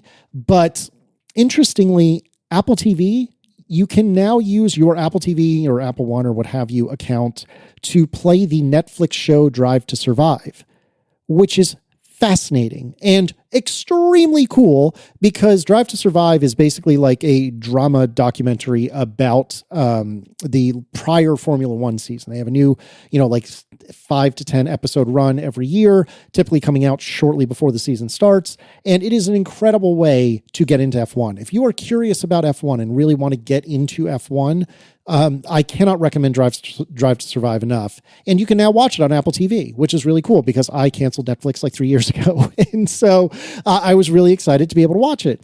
And as it turns out, for reasons that are not exceedingly important, last season was very, very interesting and very, very exciting. And actually, this season that just started is also interesting and exciting. And we'll probably talk about, or I'll hopefully get to talk about why here in a second. But Drive to Survive is a great way to do a recap of last season and kind of understand who the players are, or the drivers are, I should say. But also, the team principal, which is to kind of like the coach, and all the different teams, and understand what made last year so interesting. And I got to tell you, it is weird whiplash going into the Apple TV app, which I rarely use to begin with, going into Drive to Survive, and then immediately being presented with a Netflix dun-dun, like from the Apple TV app. It melted my brain, fellas. It was so weird. And there's nothing wrong with it. It was just the weirdest feeling that somehow I'm watching Netflix via the Apple TV platform. Very, very weird. Apple has also provided a bunch of previews for the 2026 season. I'll put a link to I think it's 20-minute video that they've created, or perhaps Formula One has created, that you can watch in Apple TV. Just to give a very quick pitch for the 2026 F1 season, every 5 to 10 years, I think it's like 5-ish years, there's a set of regulation changes that define how you build your race car. And this year, in 2026, we have a new set of regulations around not only the car, but the power unit, which is a combination of a gasoline and electric motor. And so the cars are smaller, and they're not as long, they're not as wide, which means on certain tracks there's likely to be more passing just from a space perspective. The way so they define a formula to make they do. All the cars? Yes, they defined one formula for all the cars. That's exactly right. Honest question, is that why it's called that? Truth be told, I'm not a big enough F1 fan to know. I'm sure we're going to get a million pieces of feedback about this. I'm honestly not sure. I believe that to be true because there's Formula 2, Formula 3, etc. I don't think I knew that. Okay, yeah, they're like, in the same way that there's, AA baseball, AAA baseball, etc., which probably doesn't mean anything. Doesn't know that either. Yeah, no, I honestly I didn't know about AA. I did know about AAA because the Columbus team, the Columbus Clippers, when I was growing up, was a AAA baseball team, and there you go. As somebody who likes, hot dogs and having fun, but doesn't care about professional sports, that was a great combination because you could go to a baseball game, which we did all the time, like on school trips and stuff. You could get great seats for not that much money. Everything was easier. It's not nearly as hard for parking and tickets and, all the prices of everything and, the crowds. Like, it's like baseball, but fun. Oh, gracious. You can send email to Marco about that. But anyways, so the new season, they have different regulations with regard to aerodynamics, different regulations with regard to basically the engine. Everything is turned upside down and inside out, not literally, of course.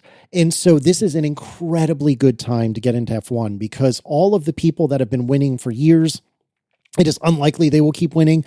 Basically, every time they do regulation changes of either aerodynamics / body styles or power units, usually the entire grid gets switched up and the people who sucked suddenly become good. The people who were good suddenly start to suck.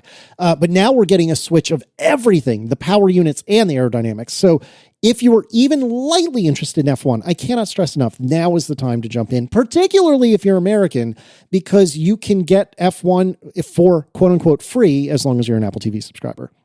They made a lot of noise, Apple did, about how there will be quad box, which is Jason Snell's favorite thing. I like it as well, which is to say when you're watching an F1 race, when you're watching it live, and we'll get there in a second, you can do like one main feed and a trio of feeds off to the side. So let's say you have the main race feed kind of front and center, and then off to the side you have maybe your 3 favorite drivers, or maybe you have a map of the racetrack and 2 of your favorite drivers, or maybe you have a map of the racetrack and the state of the tires and one of your favorite, your absolute favorite driver. And allegedly, there's also, in actually reading from Jason Snell's coverage, there are 30 extra feeds, including a racetrack or driver data podium channels as well that show the video of whichever cars are in the first, second, and third places, which is very clever, and all 22 driver cameras. So every single one of these cars has telemetry. Every single one of these cars has a camera strapped to it. Well, maybe not literally strapped to it, but you get what I mean. And so you can watch the race from the perspective of your favorite driver, if that's what you want to do.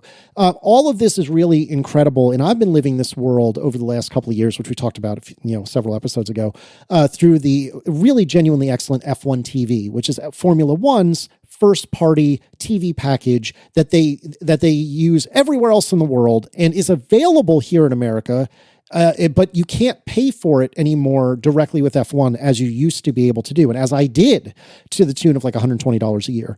But now, if you're an Apple TV subscriber, you can link, and I'll put a link in the show notes of how to do this, you can link up your F1 TV account with your Apple account, and then you get the super mega ultra baller version of F1 TV with full 4K feeds and the whole rigmarole for quote-unquote free, which is really great. And this is incredibly important right now for Americans because the Melbourne Grand Prix was at 11 p.m. local time. So I stayed up to watch the first 3 laps, and then I passed out.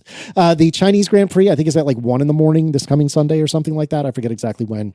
Obviously, as they move to Europe and then to America, these races become a much more tenable time of day for Americans, but it's not great right now. Well, I decided to watch the race replay on Apple TV on Sunday morning after I'd woken up. And I quickly realized that on Apple TV, you can't do multi-view when you're doing the replay. And in fact, you can't choose any other audio feed. So a lot of people really like the Sky Sports Crew, which is a British TV channel, I guess a cable channel, if I'm not mistaken. And when we got these things on ESPN, we would get their commentary, which was hilarious, as has been mentioned on Upgrade many times, because you'll hear these commentators say, and on your Sky Sports box, hit the red button to do blah, blah, blah, sis boom ba. And this is being broadcast on ESPN, where we don't have Sky Sports. It's very unusual. But a lot of people really like those commentators, despite the fact that they're deeply biased for anyone British. Not that I'm grumpy about it. So anyways, there you can't switch to the Sky Audio in the replay. You can't get any other cameras. You can't switch to Sky Audio.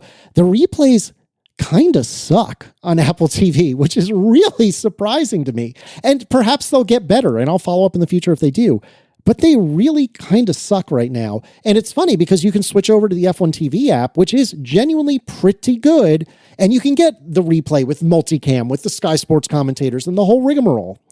The other fascinating thing, and I would love for anyone who's listening to try this, even if you could not possibly care less about F1, that when I did the race replay, first of all, it included like an hour of pre-show, which in the F1 TV app is separated into its own thing. And I didn't really love that.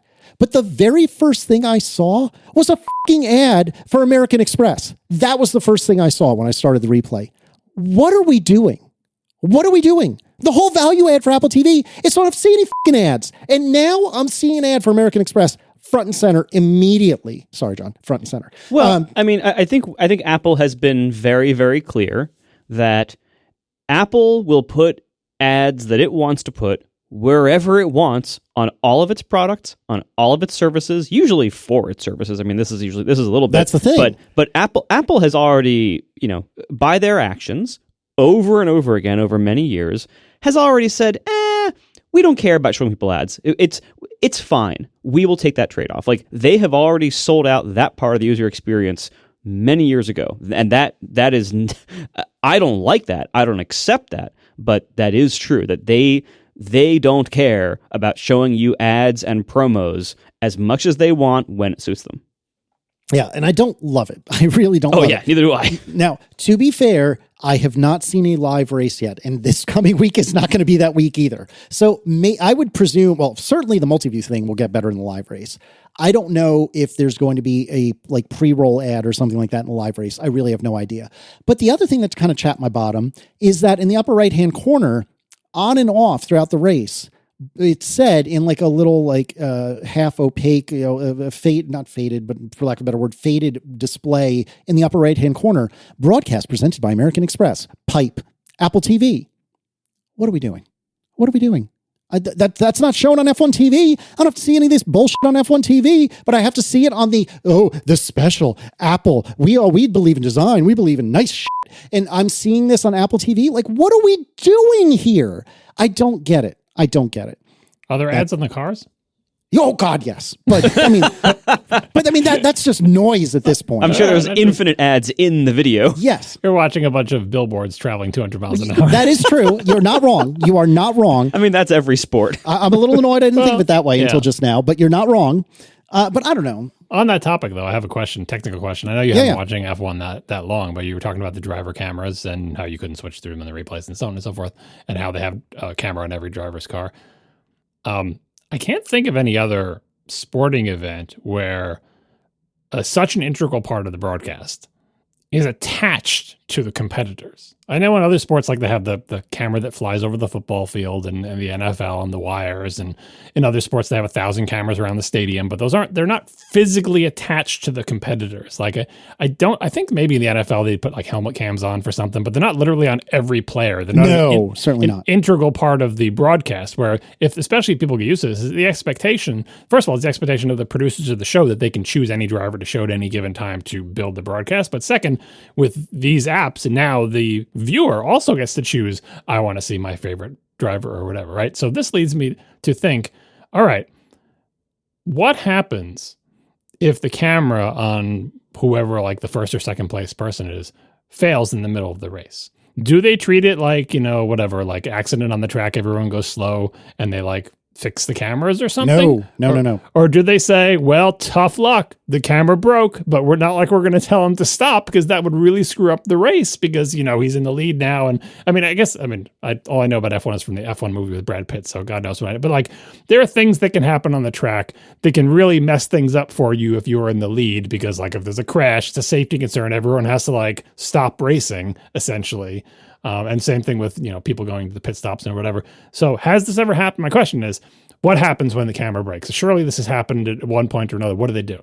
Well, so as an example, when I've been watching the F1 TV app, there will often be a crash. And there was a couple of years ago, before I was an F1 TV subscriber, where Roman Grosjean, his car caught on fire. It was awful. I genuinely thought that the children and I had just watched this man die live on air. It turns out he was fine. it's an incredible story. It's worth looking into if you're interested in that sort of thing, because you know that it worked out all right. But before I realized how dire it was, when they were still assessing the situation, or I guess it wasn't that crash, it was a different crash, but you could go back and look at the perspective of that driver as they're about to crash. And again, in the 4 or 5 years I've been watching F1, this Grosjean one was the only time that I genuinely thought this man is either dead or severely injured. All these other crashes, they're usually up and out of the car almost immediately. It's a surprisingly safe sport given the danger involved with it.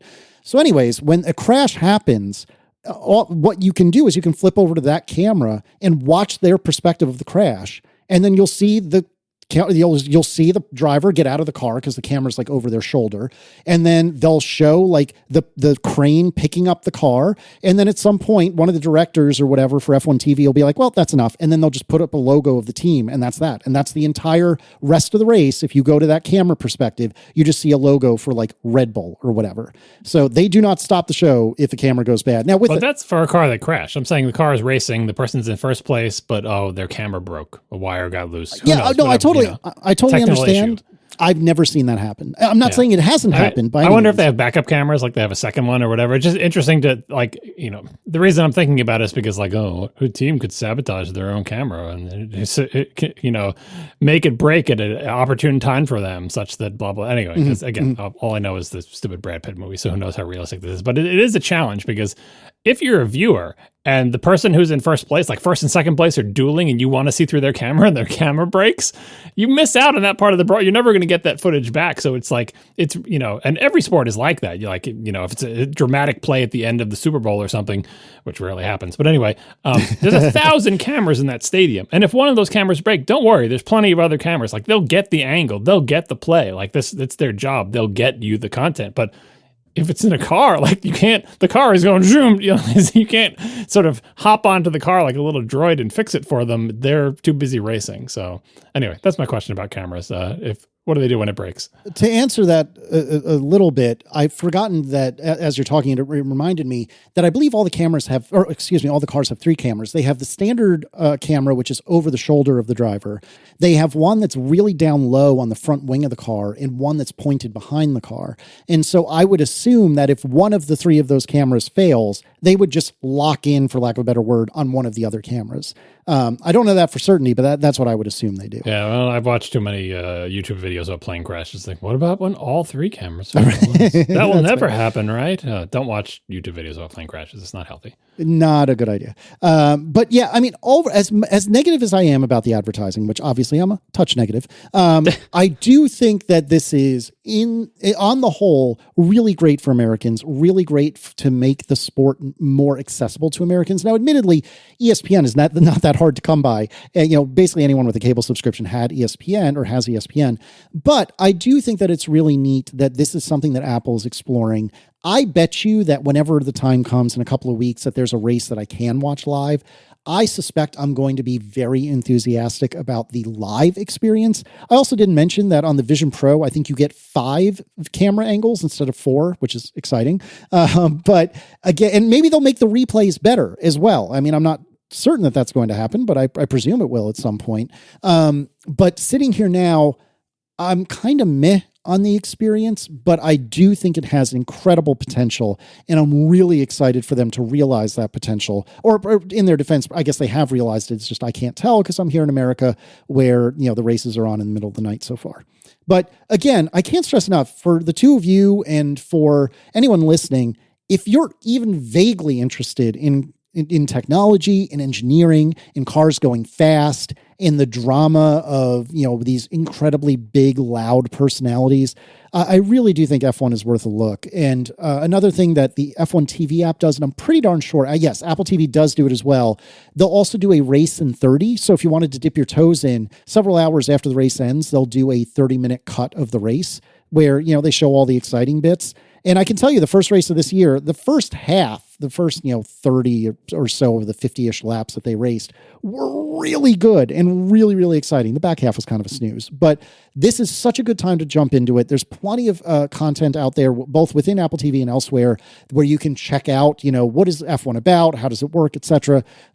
This is a great time to do it. And if you are an American Apple TV subscriber, you really owe it to yourself to just give it a shot and just see, if nothing else, how are they handling these things? Especially when I can tell you at some point, multi-view is good, or replays are good now when they have multi-view. So even if you don't do it now, you should do it later. But I think you should check it out. And I think the two of you, I don't know if you have the attention span for a 2-hour race, either of you, but I think especially the race in 30 might be interesting enough to you to give it a shot and see what you think.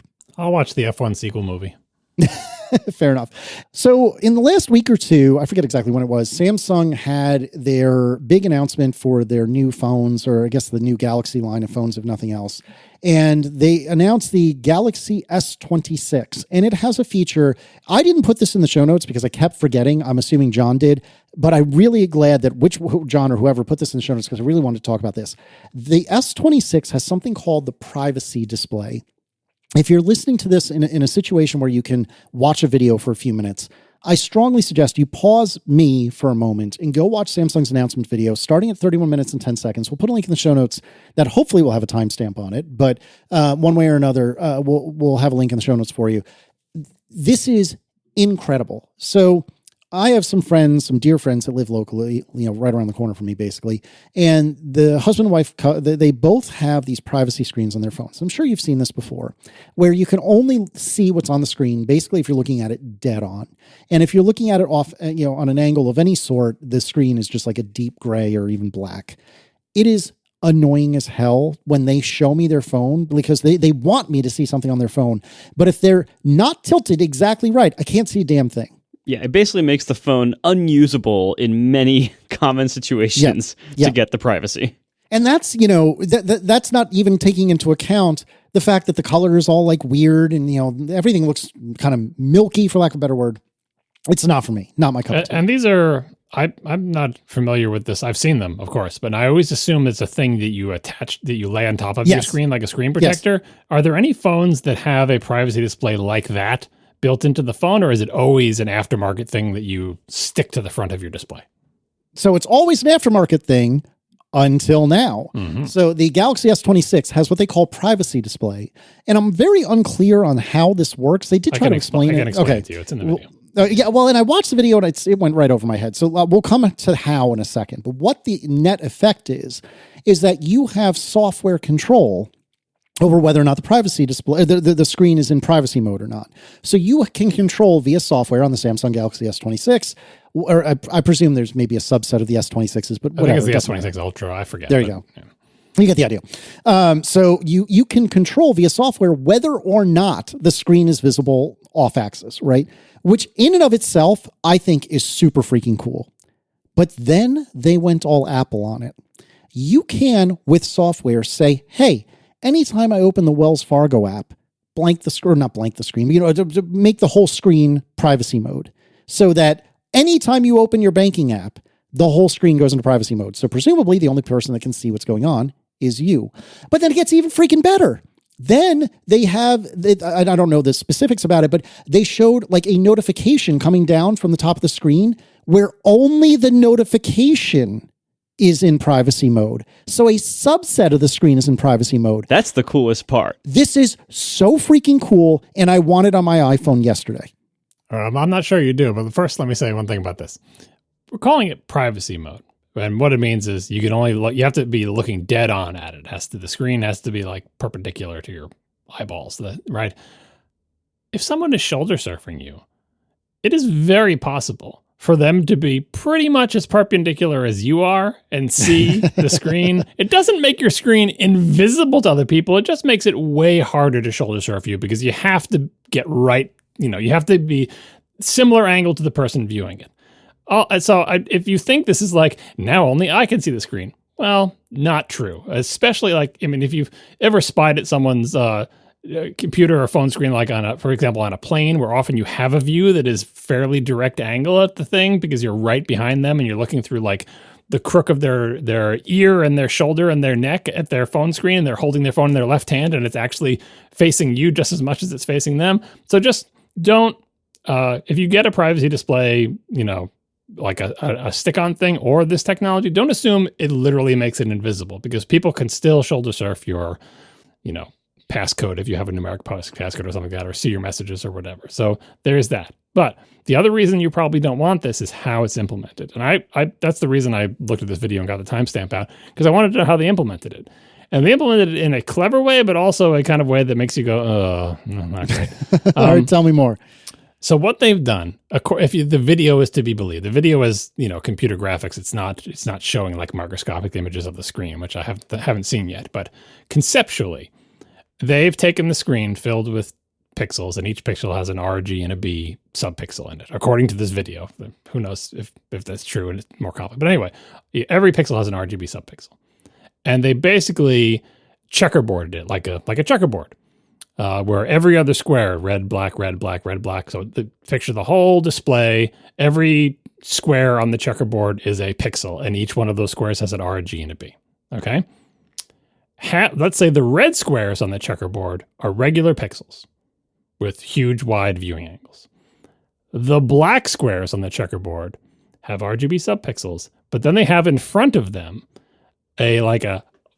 pushed away from them, a little screen with tiny little holes in it. And that means that the only light that leaves those pixels is the light that is going straight, because any light that's going on an angle hits the little screen thing. So basically, 50% of the pixels are normal pixels, and 50% of the pixels are quote unquote privacy pixels. When they enable privacy mode, what they do is turn off all the pixels that are not privacy pixels. So 50% of the pixels turn off for the regions of the screen that are privacy pixels. You can imagine that might have some problems. For example, some of the reviews said, hey, when I turn on privacy mode for the whole screen, the screen gets a little dimmer, because you're literally turning off half the pixels. Now, they probably drive the remaining half higher to try to counteract that, but that's how it works. And when you see that it works that way, you're like, okay, now I totally make sense. And by the way, it also essentially halves the effective resolution or whatever, however you want to do it. Again, it's a checkerboard. Half the pixels are turned off. So the PPI is cut in half for any region of the screen that is in privacy mode, because some pixels are the regular wide angle pixels are just plain turned off, and only the privacy pixels are turned on. And the way they show it in the video is literally the privacy pixels are a regular pixel, but then floating over it is a screen with 4 little holes in it for the R, or 3 little holes for the RG and B. I think there might have been a white subpixel, I forget. So it's just like shining a flashlight, and the flashlight has a really wide angle, but if you put a huge piece of paper in front of it and cut a tiny little hole, now the only light that comes out of that piece of paper is the light that's going straight through that little hole, and all the rest of the light just hits the piece of paper and bounces back. So it's very clever, and that's how you get per pixel control, but there's nothing, there's no moving parts, there's no, thing that is switching on and off. They're just turning off half the pixels for the regions that are in privacy mode. And I think that may become feasible if you have like a 4x density thing, because you don't need the extra density or whatever. And if we can eventually drive the pixels bright enough. And by the way, when you're in regular mode, the privacy pixels are on. So in the regular mode, half of your pixels have a wide viewing angle and half your pixels have a narrow viewing angle. So even that, I feel like, has got to hurt the viewing angle of regular mode, because you're losing, some of the light is not spread as wide as it should be. But the worst, obviously, is privacy mode, where half of your pixels are literally turned off. So very clever, very cool, but I'm not sure I'd want an iPhone with this feature, because I don't think first of all, I don't need the protection it provides. Second, if I did need the protection it provides, I'd think very hard about whether I should be using my phone at all, because I think this type of feature gives some people a false sense of security, because if someone really wants to shoulder surf you, they just need to move to a different angle to catch what you're doing. And granted, it makes it way harder. It is way better than not having it for privacy. But if you really need privacy, try not. If you can possibly avoid doing things that need to be private in a public place, do that instead. All right. Thank you to our sponsors this episode, Squarespace, Claude, and Quince. And thanks to our members who support us directly. You can join us at atp.fm/join. One of the many perks of membership is ATP Overtime, our weekly bonus topic. This week on Overtime, we're going to be talking about the future of x86 instructions running in Mac OS. You can join us to hear it, atp.fm/join. Thank you so much, everybody, and we'll talk to you next week. Now the show is over, they didn't even mean to begin, 'cause it was accidental. Oh, it was accidental. John didn't do any research, Marco and Casey wouldn't let him, 'cause it was accidental. Oh, it was accidental. And you can find the show notes at atp.fm. And if you're into Mastodon, you can follow them at CASEYLISS. So that's Casey Liss, MARCOARMENT,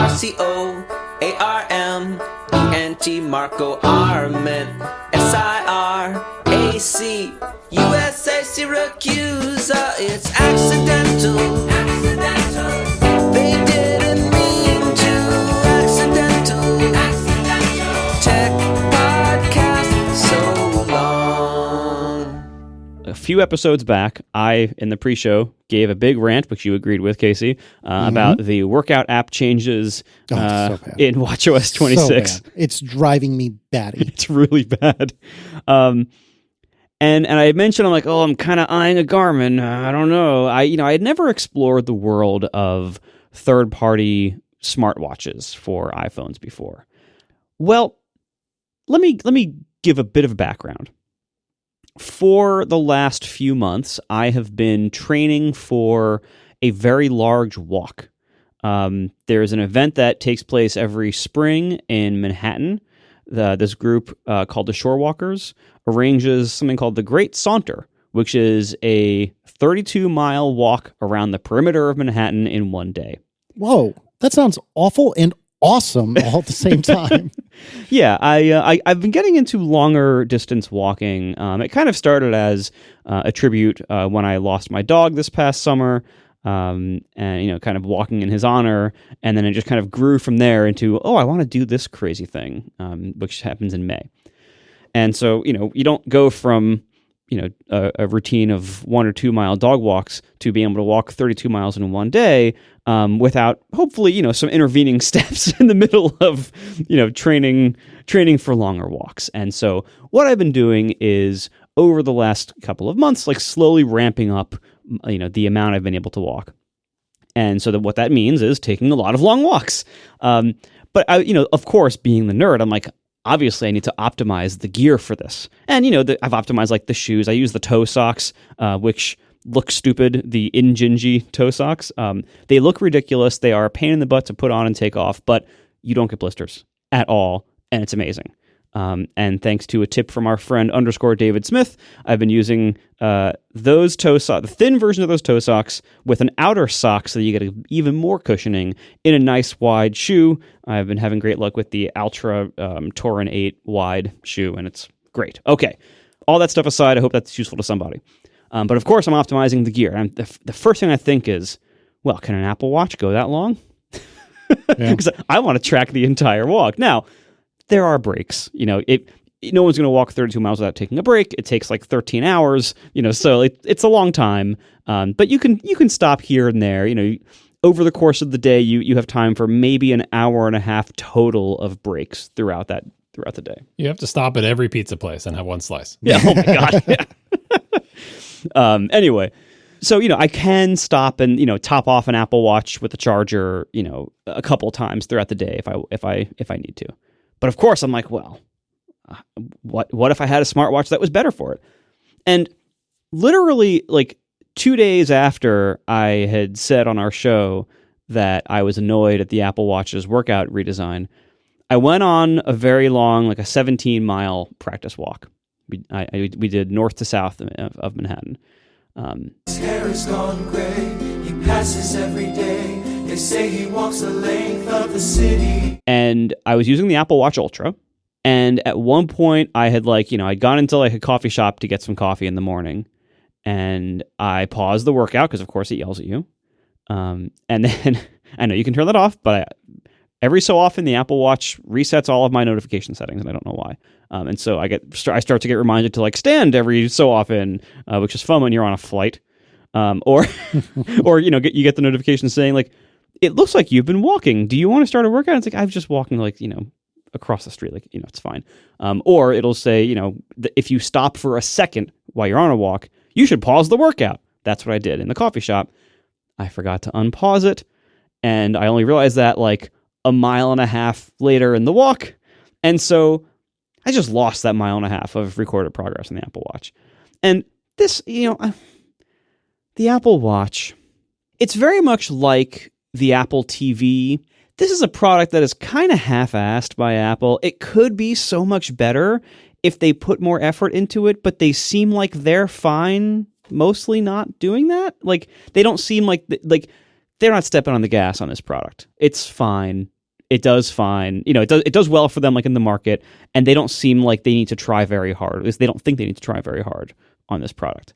And for the three of you inside Apple who get to work on the Apple Watch and who are trying very hard, more respect to you, but I think the company's not giving you the resources this product deserves. Anyway, so I was annoyed at the Apple Watch, and I'm like, you know what? Let me see what else is out there. So later that night, I ordered a Garmin to try. Now, I should disclaim, I probably got the wrong one for me. So the one I got was the Venue 4 because it came in a small 41 millimeter size, and because that size has dual band GPS support, which I'll get to in a second.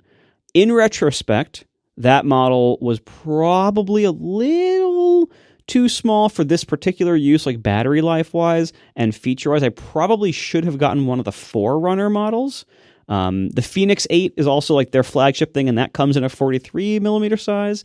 But when I see these watches on other people, they're so big and they're so bulky, and they're big and bulky to achieve goals that I don't necessarily need. Like, certain like durability. Like, I'm not going to be climbing a mountain face, slamming my watch against a rock. Like, that's not me. And to Garmin's credit, they serve a huge range with their products. Like, they have so many different models. But what I was looking for was something that was small enough to be comfortable and not look too ridiculous on my wrist, and also good battery size. And what I was especially looking for was dual band GPS. This is what I thought was only on the Apple Watch Ultra. In the Apple world. So the reason why this is important is for most GPS receivers that we grew up with over time, with most phones and most smartwatches until relatively recently, was single band GPS. More recent advanced ones, Apple first started talking about it with the Apple Watch Ultra, which is the only Apple Watch that has support for dual band GPS. When you have dual band GPS, you generally get more accurate GPS and faster locks and faster and better tracking, especially in places like Lower Manhattan, where you have very tall buildings that are very close to the street. Like, the streets aren't that wide, so the buildings are close to each other and very tall, and it's hard for GPS signals to get properly recognized and received by little receivers, on your wrist or in your pocket. So dual band GPS was very important to me. Now, I thought it was only in the Apple Watch Ultra. And I even had a thought, I'm like, why don't apps like Google Maps on the phone use the GPS in Apple Watch Ultra when you have it on to get dual band support? And then I did a bit of research and quickly learned that actually iPhones also now have dual band GPS. And in fact, most modern smartphones do. So the iPhone Pros have had it since the 14 Pro. The non-Pro iPhones got it this year in the 17, and the Air also has it. So all current 17-ish model iPhones, I don't know about the E, actually, I didn't look that up, but the at least the 17, Air, and 17 Pro all have dual band GPS. If you have a Pro from the 14, you have it. And even like Google Pixels have had it since the 8 Pro or all 9s and 10s. I didn't look up Samsung's because there's too many of them. But anyway, dual band GPS, I thought it was a requirement. The Ultra is the only one in the Apple product line that has it. Other brands, including Garmin, also Suunto was another brand I looked at. They have lots of options that have dual band GPS. So anyway, so I got the Venue 4, the Garmin Venue 4. Again, I probably should have gone with the Forerunner 570 or the Phoenix 8, but oh well. And the experience of trying a non-Apple smartwatch for the first time. First of all, there are just paper cuts everywhere.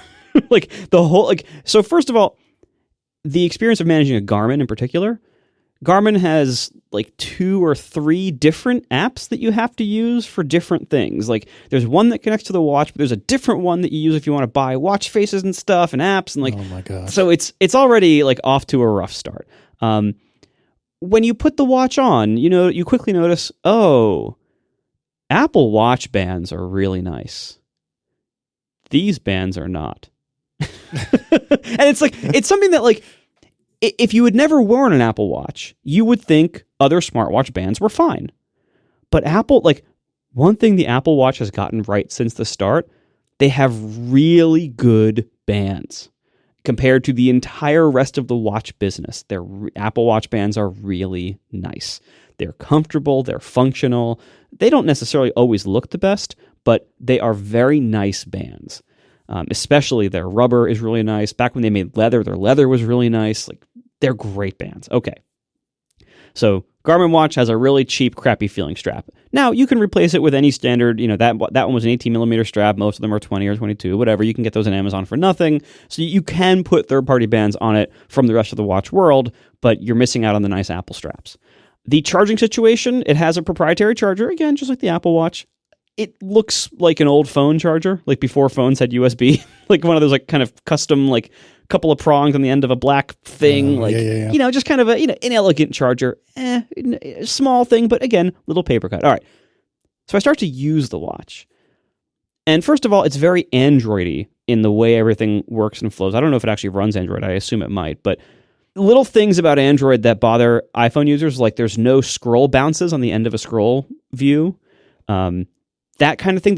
Those are everywhere because, of course, it's a different platform, and you don't realize when you're used to the Apple Watch. And also, watches have very small screens relative to other computing devices, and relatively few buttons. But they usually have some kind of buttons, and so you have to kind of learn to navigate a watch, and you don't realize how much like muscle memory you have for navigating the Apple Watch until you have to try a different kind of watch. And when you go from an Apple Watch to a Garmin, the navigation of everything works differently.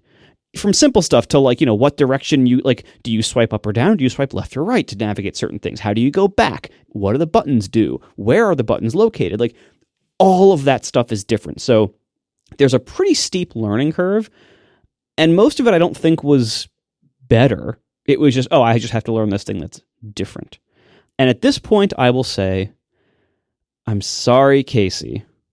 Round is not the right choice for a smartwatch screen. Really? I was going to say this when this came up when we talked about it before, but we moved on to something else. But like, round is totally the Apple shape for a smartwatch because it is impractical, and some designer would insist upon it because of the because it's circular and it's so perfect, and it's round and it's just like the most inside area for the least outside area, and mathematically perfect circle. But Apple didn't do that. Apple was pragmatic. Apple made it rectangular because they knew that most of the content besides the watch face was going to be like text and buttons and other stuff that's used to being a rectangular screen. So despite you two both complaining, you believe, Apple doesn't make a round display or whatever. If Apple had made a round display, all three of us would be saying, why didn't they just make it rectangular? So we're a tough crowd out here. Yeah, and really, and that's a good point, John, because when you think about when the Apple Watch was designed, this was like peak. Johnny Ive had the least editing and had his head furthest up his own butt at that time. That's how we got a gold one. He did get no ports on the watch. Right, yeah, no ports. So it's the point of the Garmin thing, which is a port. Yeah, sort of, yeah. But yeah, if there was a time when Apple would have done something totally over the top for the sake of design, purity, the original Apple Watch design was the time for Johnny Ive to do that. And even then, he didn't. and it took only a couple of minutes of using the round watch for me to say, oh yeah, this is the wrong choice. Now, Garmin does actually sell a square model, but it doesn't have dual band GPS. So I didn't consider that one. As you're looking at anything, scrolling anything, going through lists of anything, reading text from notifications, which I'll get to in a second, doing all of those actions. Everything you would commonly use a smartwatch for, a round screen was worse than a rectangular screen. I wish that wasn't the case because I think round watches look nicer as watches. Like as a thing that you wear, round does look better. But it doesn't work better for a smartwatch. And anytime there's any text, it just hurts because you just feel like you're fighting the hardware just to do the most basic thing of reading text on the screen, because you have to scroll everything to see everything in every list.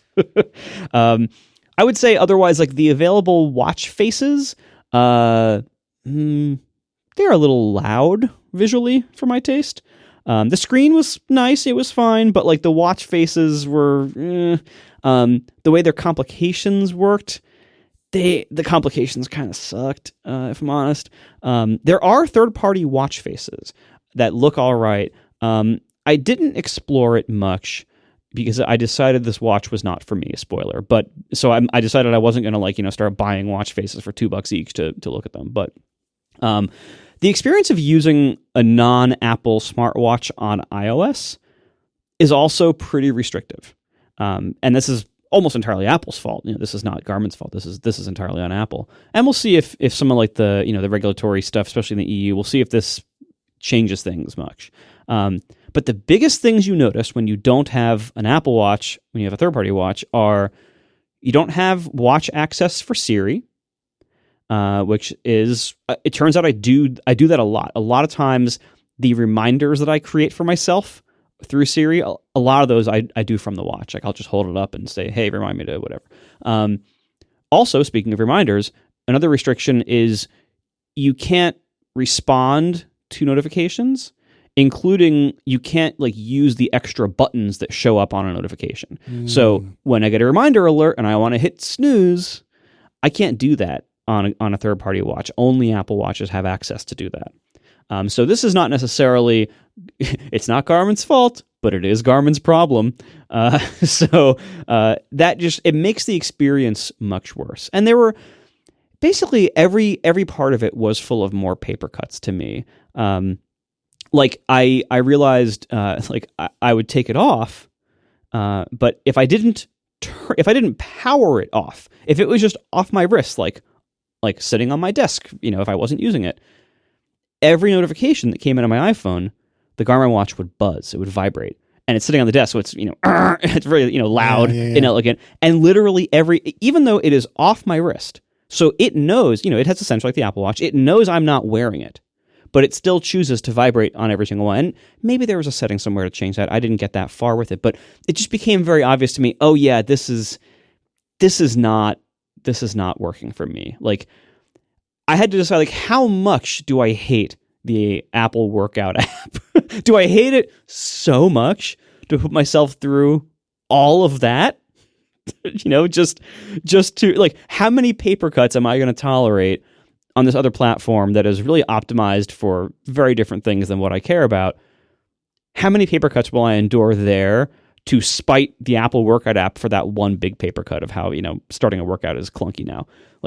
It was too far in the other direction. It was too clunky for me. So instead, I went back to the Apple Watch, and I did, one or two more practice walks since then. And there's an app, people were, obviously, there's third-party apps that you can use. There's third-party workout apps. And I first asked our friend, David Smith, I said, hey, should I be using Workouts Plus for this? And he informed me that no longer exists. Whoops. But because I still have it on my phone. That's how I view my workouts. He's got hiking features in Pedometer Plus these days, right? Yeah, exactly. So first, other people online recommended that I try an app called Work Outdoors. Work Outdoors, I tried it out. It is hyper customizable. I would say if you are looking for something like Workouts Plus that is still being made, that's something to look at. It's more like a workout app construction kit. I found it too much for a little too nerdy for me. If you remember old Downcast, before I made Overcast, the podcast app I used on my phone was Downcast.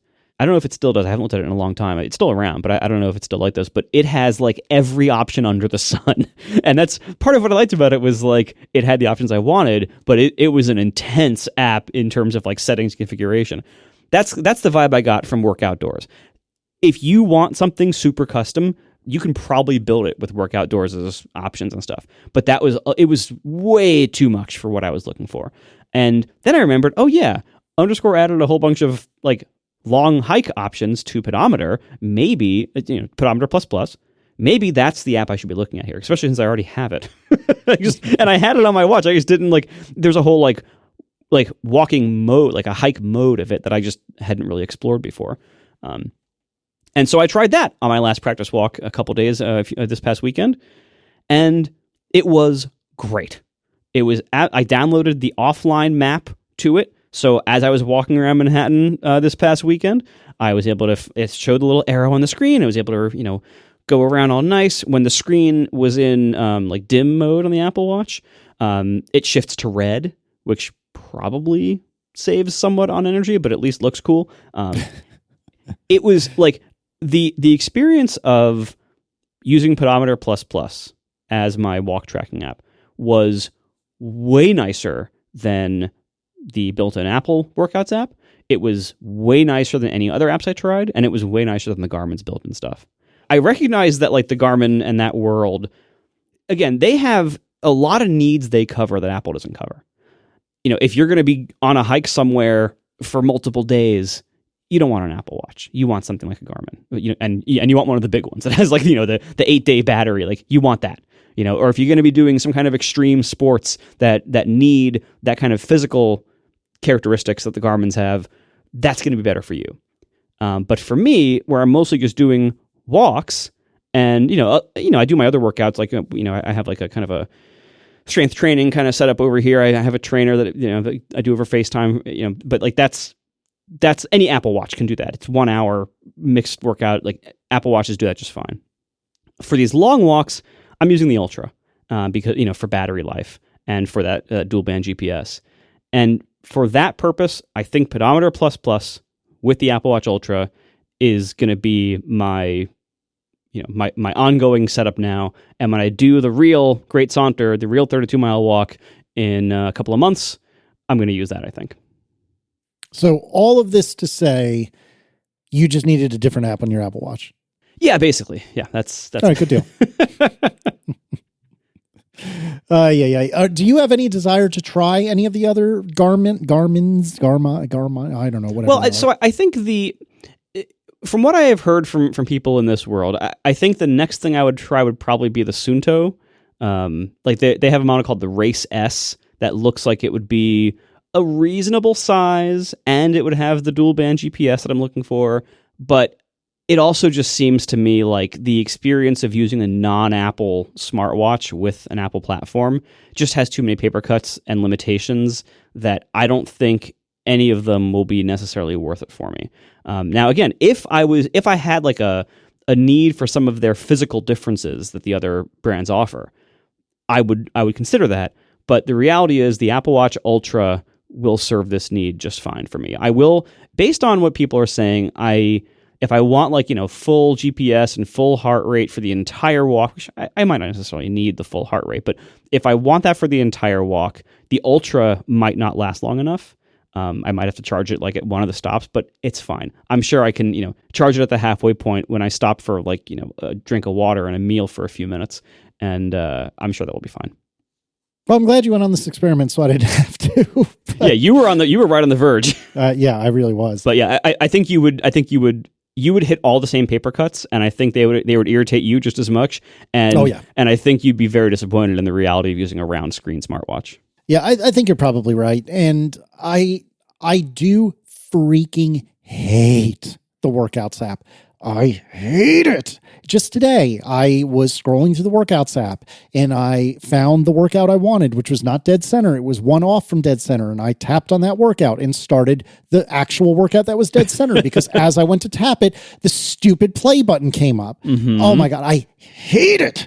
God, I hate it so much. When we had that rant, a few people did write in and be like, it's not that bad. It's fine for me. It's not that bad if you always do the same type of workout. If every day you wake up and you do outdoor run and you do an outdoor run every morning and that's all you do with it, it's a lot less bad. It's when you change between, like I mentioned, I do my workouts with my trainer. So I do indoor other for that. But then I'm on these walks, so outdoor walk. So, or I might do an indoor row if I'm using the rowing machine. So I will frequently switch between 2 or 3 different workout types. I almost never do the same one twice in a row. And so almost every time I'm using the Apple Workouts app, I am changing, the first thing I'm doing is navigating to a different type. But even that, like, and people also have mentioned, including people in our chat are saying now, like, you can just also start workouts via Siri. You can also do it via shortcuts. That's fine. That also works kind of frustratingly slowly and about 80% of the time in my experience, but not 100%. So like, it's not that much better. Like, I usually I keep the workout complication on the face as one of my main complications, so I can just tap it and, you know, go from there. But there is no, like, you know, good, reliable, fast option that is anywhere near as fast as just older versions of the workout app were. Also, you know, I mentioned earlier the thing where I got mad because it you know, I forgot to resume it when I left the coffee shop and I lost a mile of my workout, you know, from being tracked. The Apple Watch, when it started out 1,000 years ago, it had to be really careful with battery. Now, it still has to be careful, but it has to be a lot less careful because we have way bigger batteries now. That's how we can have things like always-on screens, cellular modems. Like, you know, we can have all that in there because the batteries have gotten bigger. And especially when you look at something like the Ultra, it's way bigger. What I wish they would do is be a little more forgiving about the workout app. So one thing they do, for instance, is when you have the feature enabled that it prompts you to start workouts, if it detects that you're doing one. If you leave your house and start walking on the block, and a half a block later, it says, hey, it looks like you're walking. Do you want to start a workout? If you say yes, it includes the data from that first half block. Once it figured out that it looks like you're working out, it starts recording that data.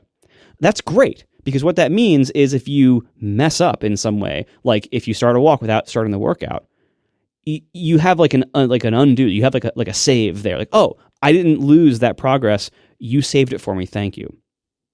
I would like to see that extended. So first, I think any pause, it should, like, once you start, like, if I have a walk and I pause the walk because I have stopped moving, once I leave the location I am at, it should be smart enough to say, hey, you know what? Maybe I should prompt you because you just left where you were. Maybe I should prompt you, and maybe I should start recording this information. So when you say, yes, I did in fact leave, you can patch that data in. Or keep recording it in the first place. You know, obviously with limits over time for battery life, but like, if I'm only pausing it for a few minutes and I forget to unpause it, like, you could record that for an hour afterwards and be fine, especially on the larger model watches. So I would love to have like a little bit of more forgiveness there, like spend some of the power budget to build in forgiveness so that people have more of those opportunities to save themselves from their own mistakes. Secondly, every single thing in the workout app should be undoable. And right now, I think none of it is. For instance, I am terrified that on this walk, I will accidentally end the workout early, and I want it to be one big one. I know that's stupid. I can just do another one. But right now, like, you can't, like, I guess maybe some app might exist that can take two workouts and merge them, but Apple's doesn't do that. And I don't know if it's possible. And, you know, so like the workout app right now, if you accidentally end the workout, you can't undo that. If you pause the workout, you can't undo that. If you accidentally hit some button that adds like a segment or something, you can't undo that. There is so much about the workout app that's incredibly unforgiving. And I wish it wasn't, because it's a computer and we have the technology to do that. So there's so much about it that I wish was. This is true of the whole Apple Watch platform. It is the best, I think, of its category for most people. And again, I can say the same thing about the Apple TV. The Apple TV, compared to its competitors, is the best of its category for most people. But it could be so much better if they just put more effort into it. And it seems like they took their foot off the gas with the Apple TV because it's fine. And I think the Apple Watch is not that much better. The Apple Watch is, for most people, the best smartwatch for them. Certainly for iPhone users. I think it is the best smartwatch for almost all iPhone users' needs. But it could be so much better if Apple just put more effort into it. They just seem to think they don't need to, or like the things they do to it are things no one's asking for, and the things that we keep asking for, they just ignore. One of the many things that can make it better is just some attention to some of those workout mechanics. Like, first of all, obviously fix the horrible UI regressions that made it much harder to use and more error prone and take longer to start up.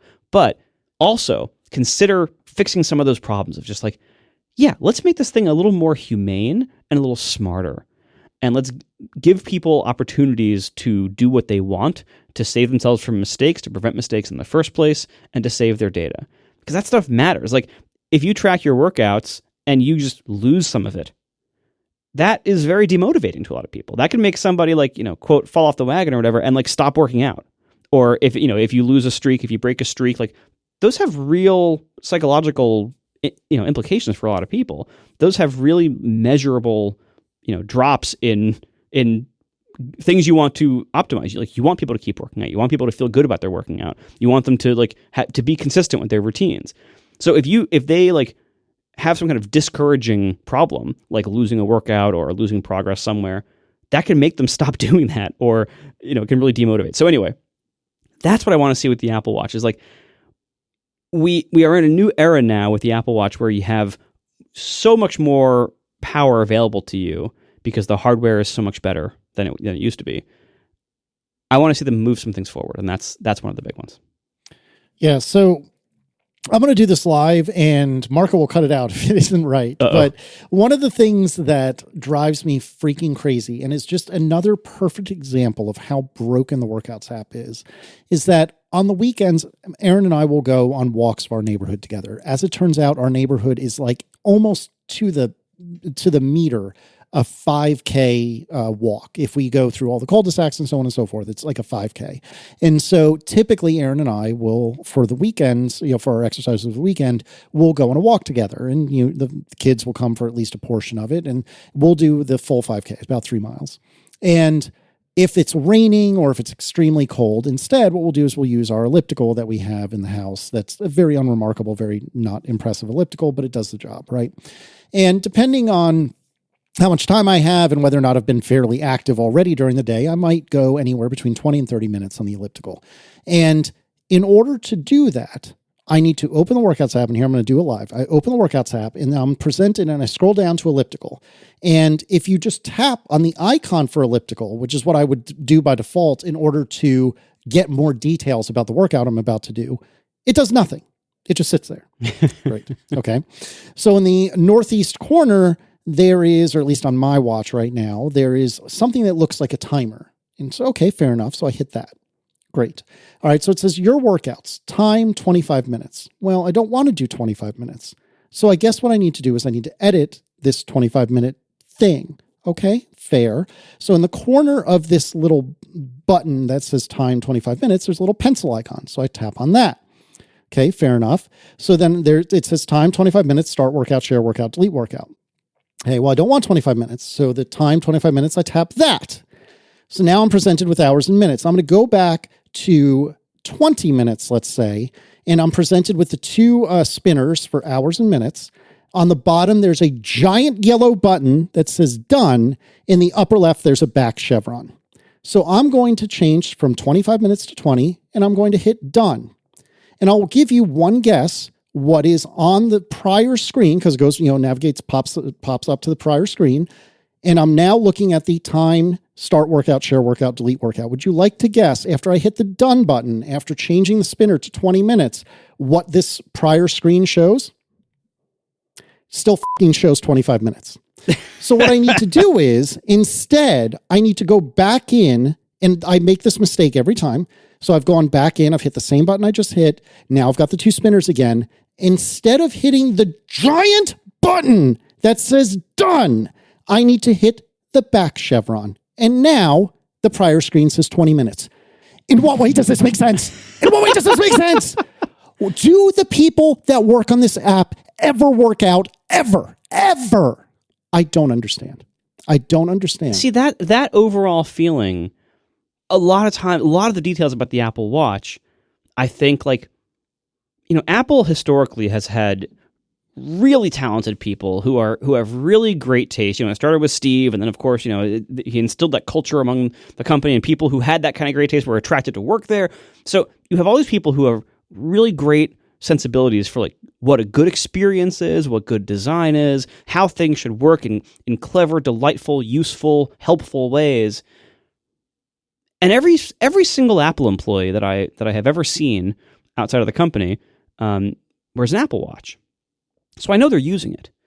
But I I don't get the impression when I'm using the Apple Watch that a lot of those people in Apple who have those opinions, who like, are they being listened to with the Apple Watch? Do they have the resources that they need to make the Apple Watch that good of an experience? Because it just seems just like a solid, all around B+ kind of product. And Apple strives to not make B+ products. They strive for better than that. And again, in some ways, the Apple Watch is great. But overall, it could be so much better. It's a computer. It can do everything. And they just don't do it. They don't let it do it. They don't put in the resources to do it. They don't put in the flexibility to do it. The faces are still a disaster. They're still like I still, when I look around the built-in complications for so many things that just aren't there. Like, why is there no like sunrise and sunset complication for this certain size? Why does the one that's there always have text all over it? Like, there's so many little things. Like, when you look around what complications are available from Apple for their built-in apps and features, they're just so half-assed and limited. And the watch faces themselves, like, that's a whole thing where that's a whole half-assed situation as well. And it's just like, do all those people who care and see these problems and limitations, like, what do they need to make the Apple Watch better? Because whatever it is, the company's not providing it to them. And I wish they would, because this platform, it is the best of its category for most people. But it doesn't mean they can take their foot off the gas. It doesn't mean that they can't make it better. Apple's ethos in so many ways has always been like, don't just be satisfied. Once you are dominating a category, like, that doesn't mean you should stop making good stuff. I mean, I know more recently there's been a lot more exceptions to that, but I wish they would push a little harder on the Apple Watch, because it has so much potential, and it has a pretty good foundation. Like, you can do a lot with what they've built here, but they're not doing a lot, and they could. Get in line behind the Mac. Speaking of platforms that are best in category, but that Apple is not improving at the rate we wish it was, and in some ways making it worse. Sound familiar? I think the Mac is in a way better starting place, though, than the watch. Like, the Mac is like a mature platform that already does everything we want it to do. Like, it's already built. It's already great. The Apple Watch, like, the Mac is able to have questionable leadership and resources now, because in the past it had all the resources. Like, it was the main focus of the company for so long, and that's when all this stuff was being built. That's when it built this foundation of awesomeness. The Apple Watch never had that. It was never the focus. It was never like the golden child. It was never getting all of the attention from the company. It was always kind of this like side division, seemingly, that always got what appeared to be very little resources from the company. And so it doesn't have that basis of laurels to rest on.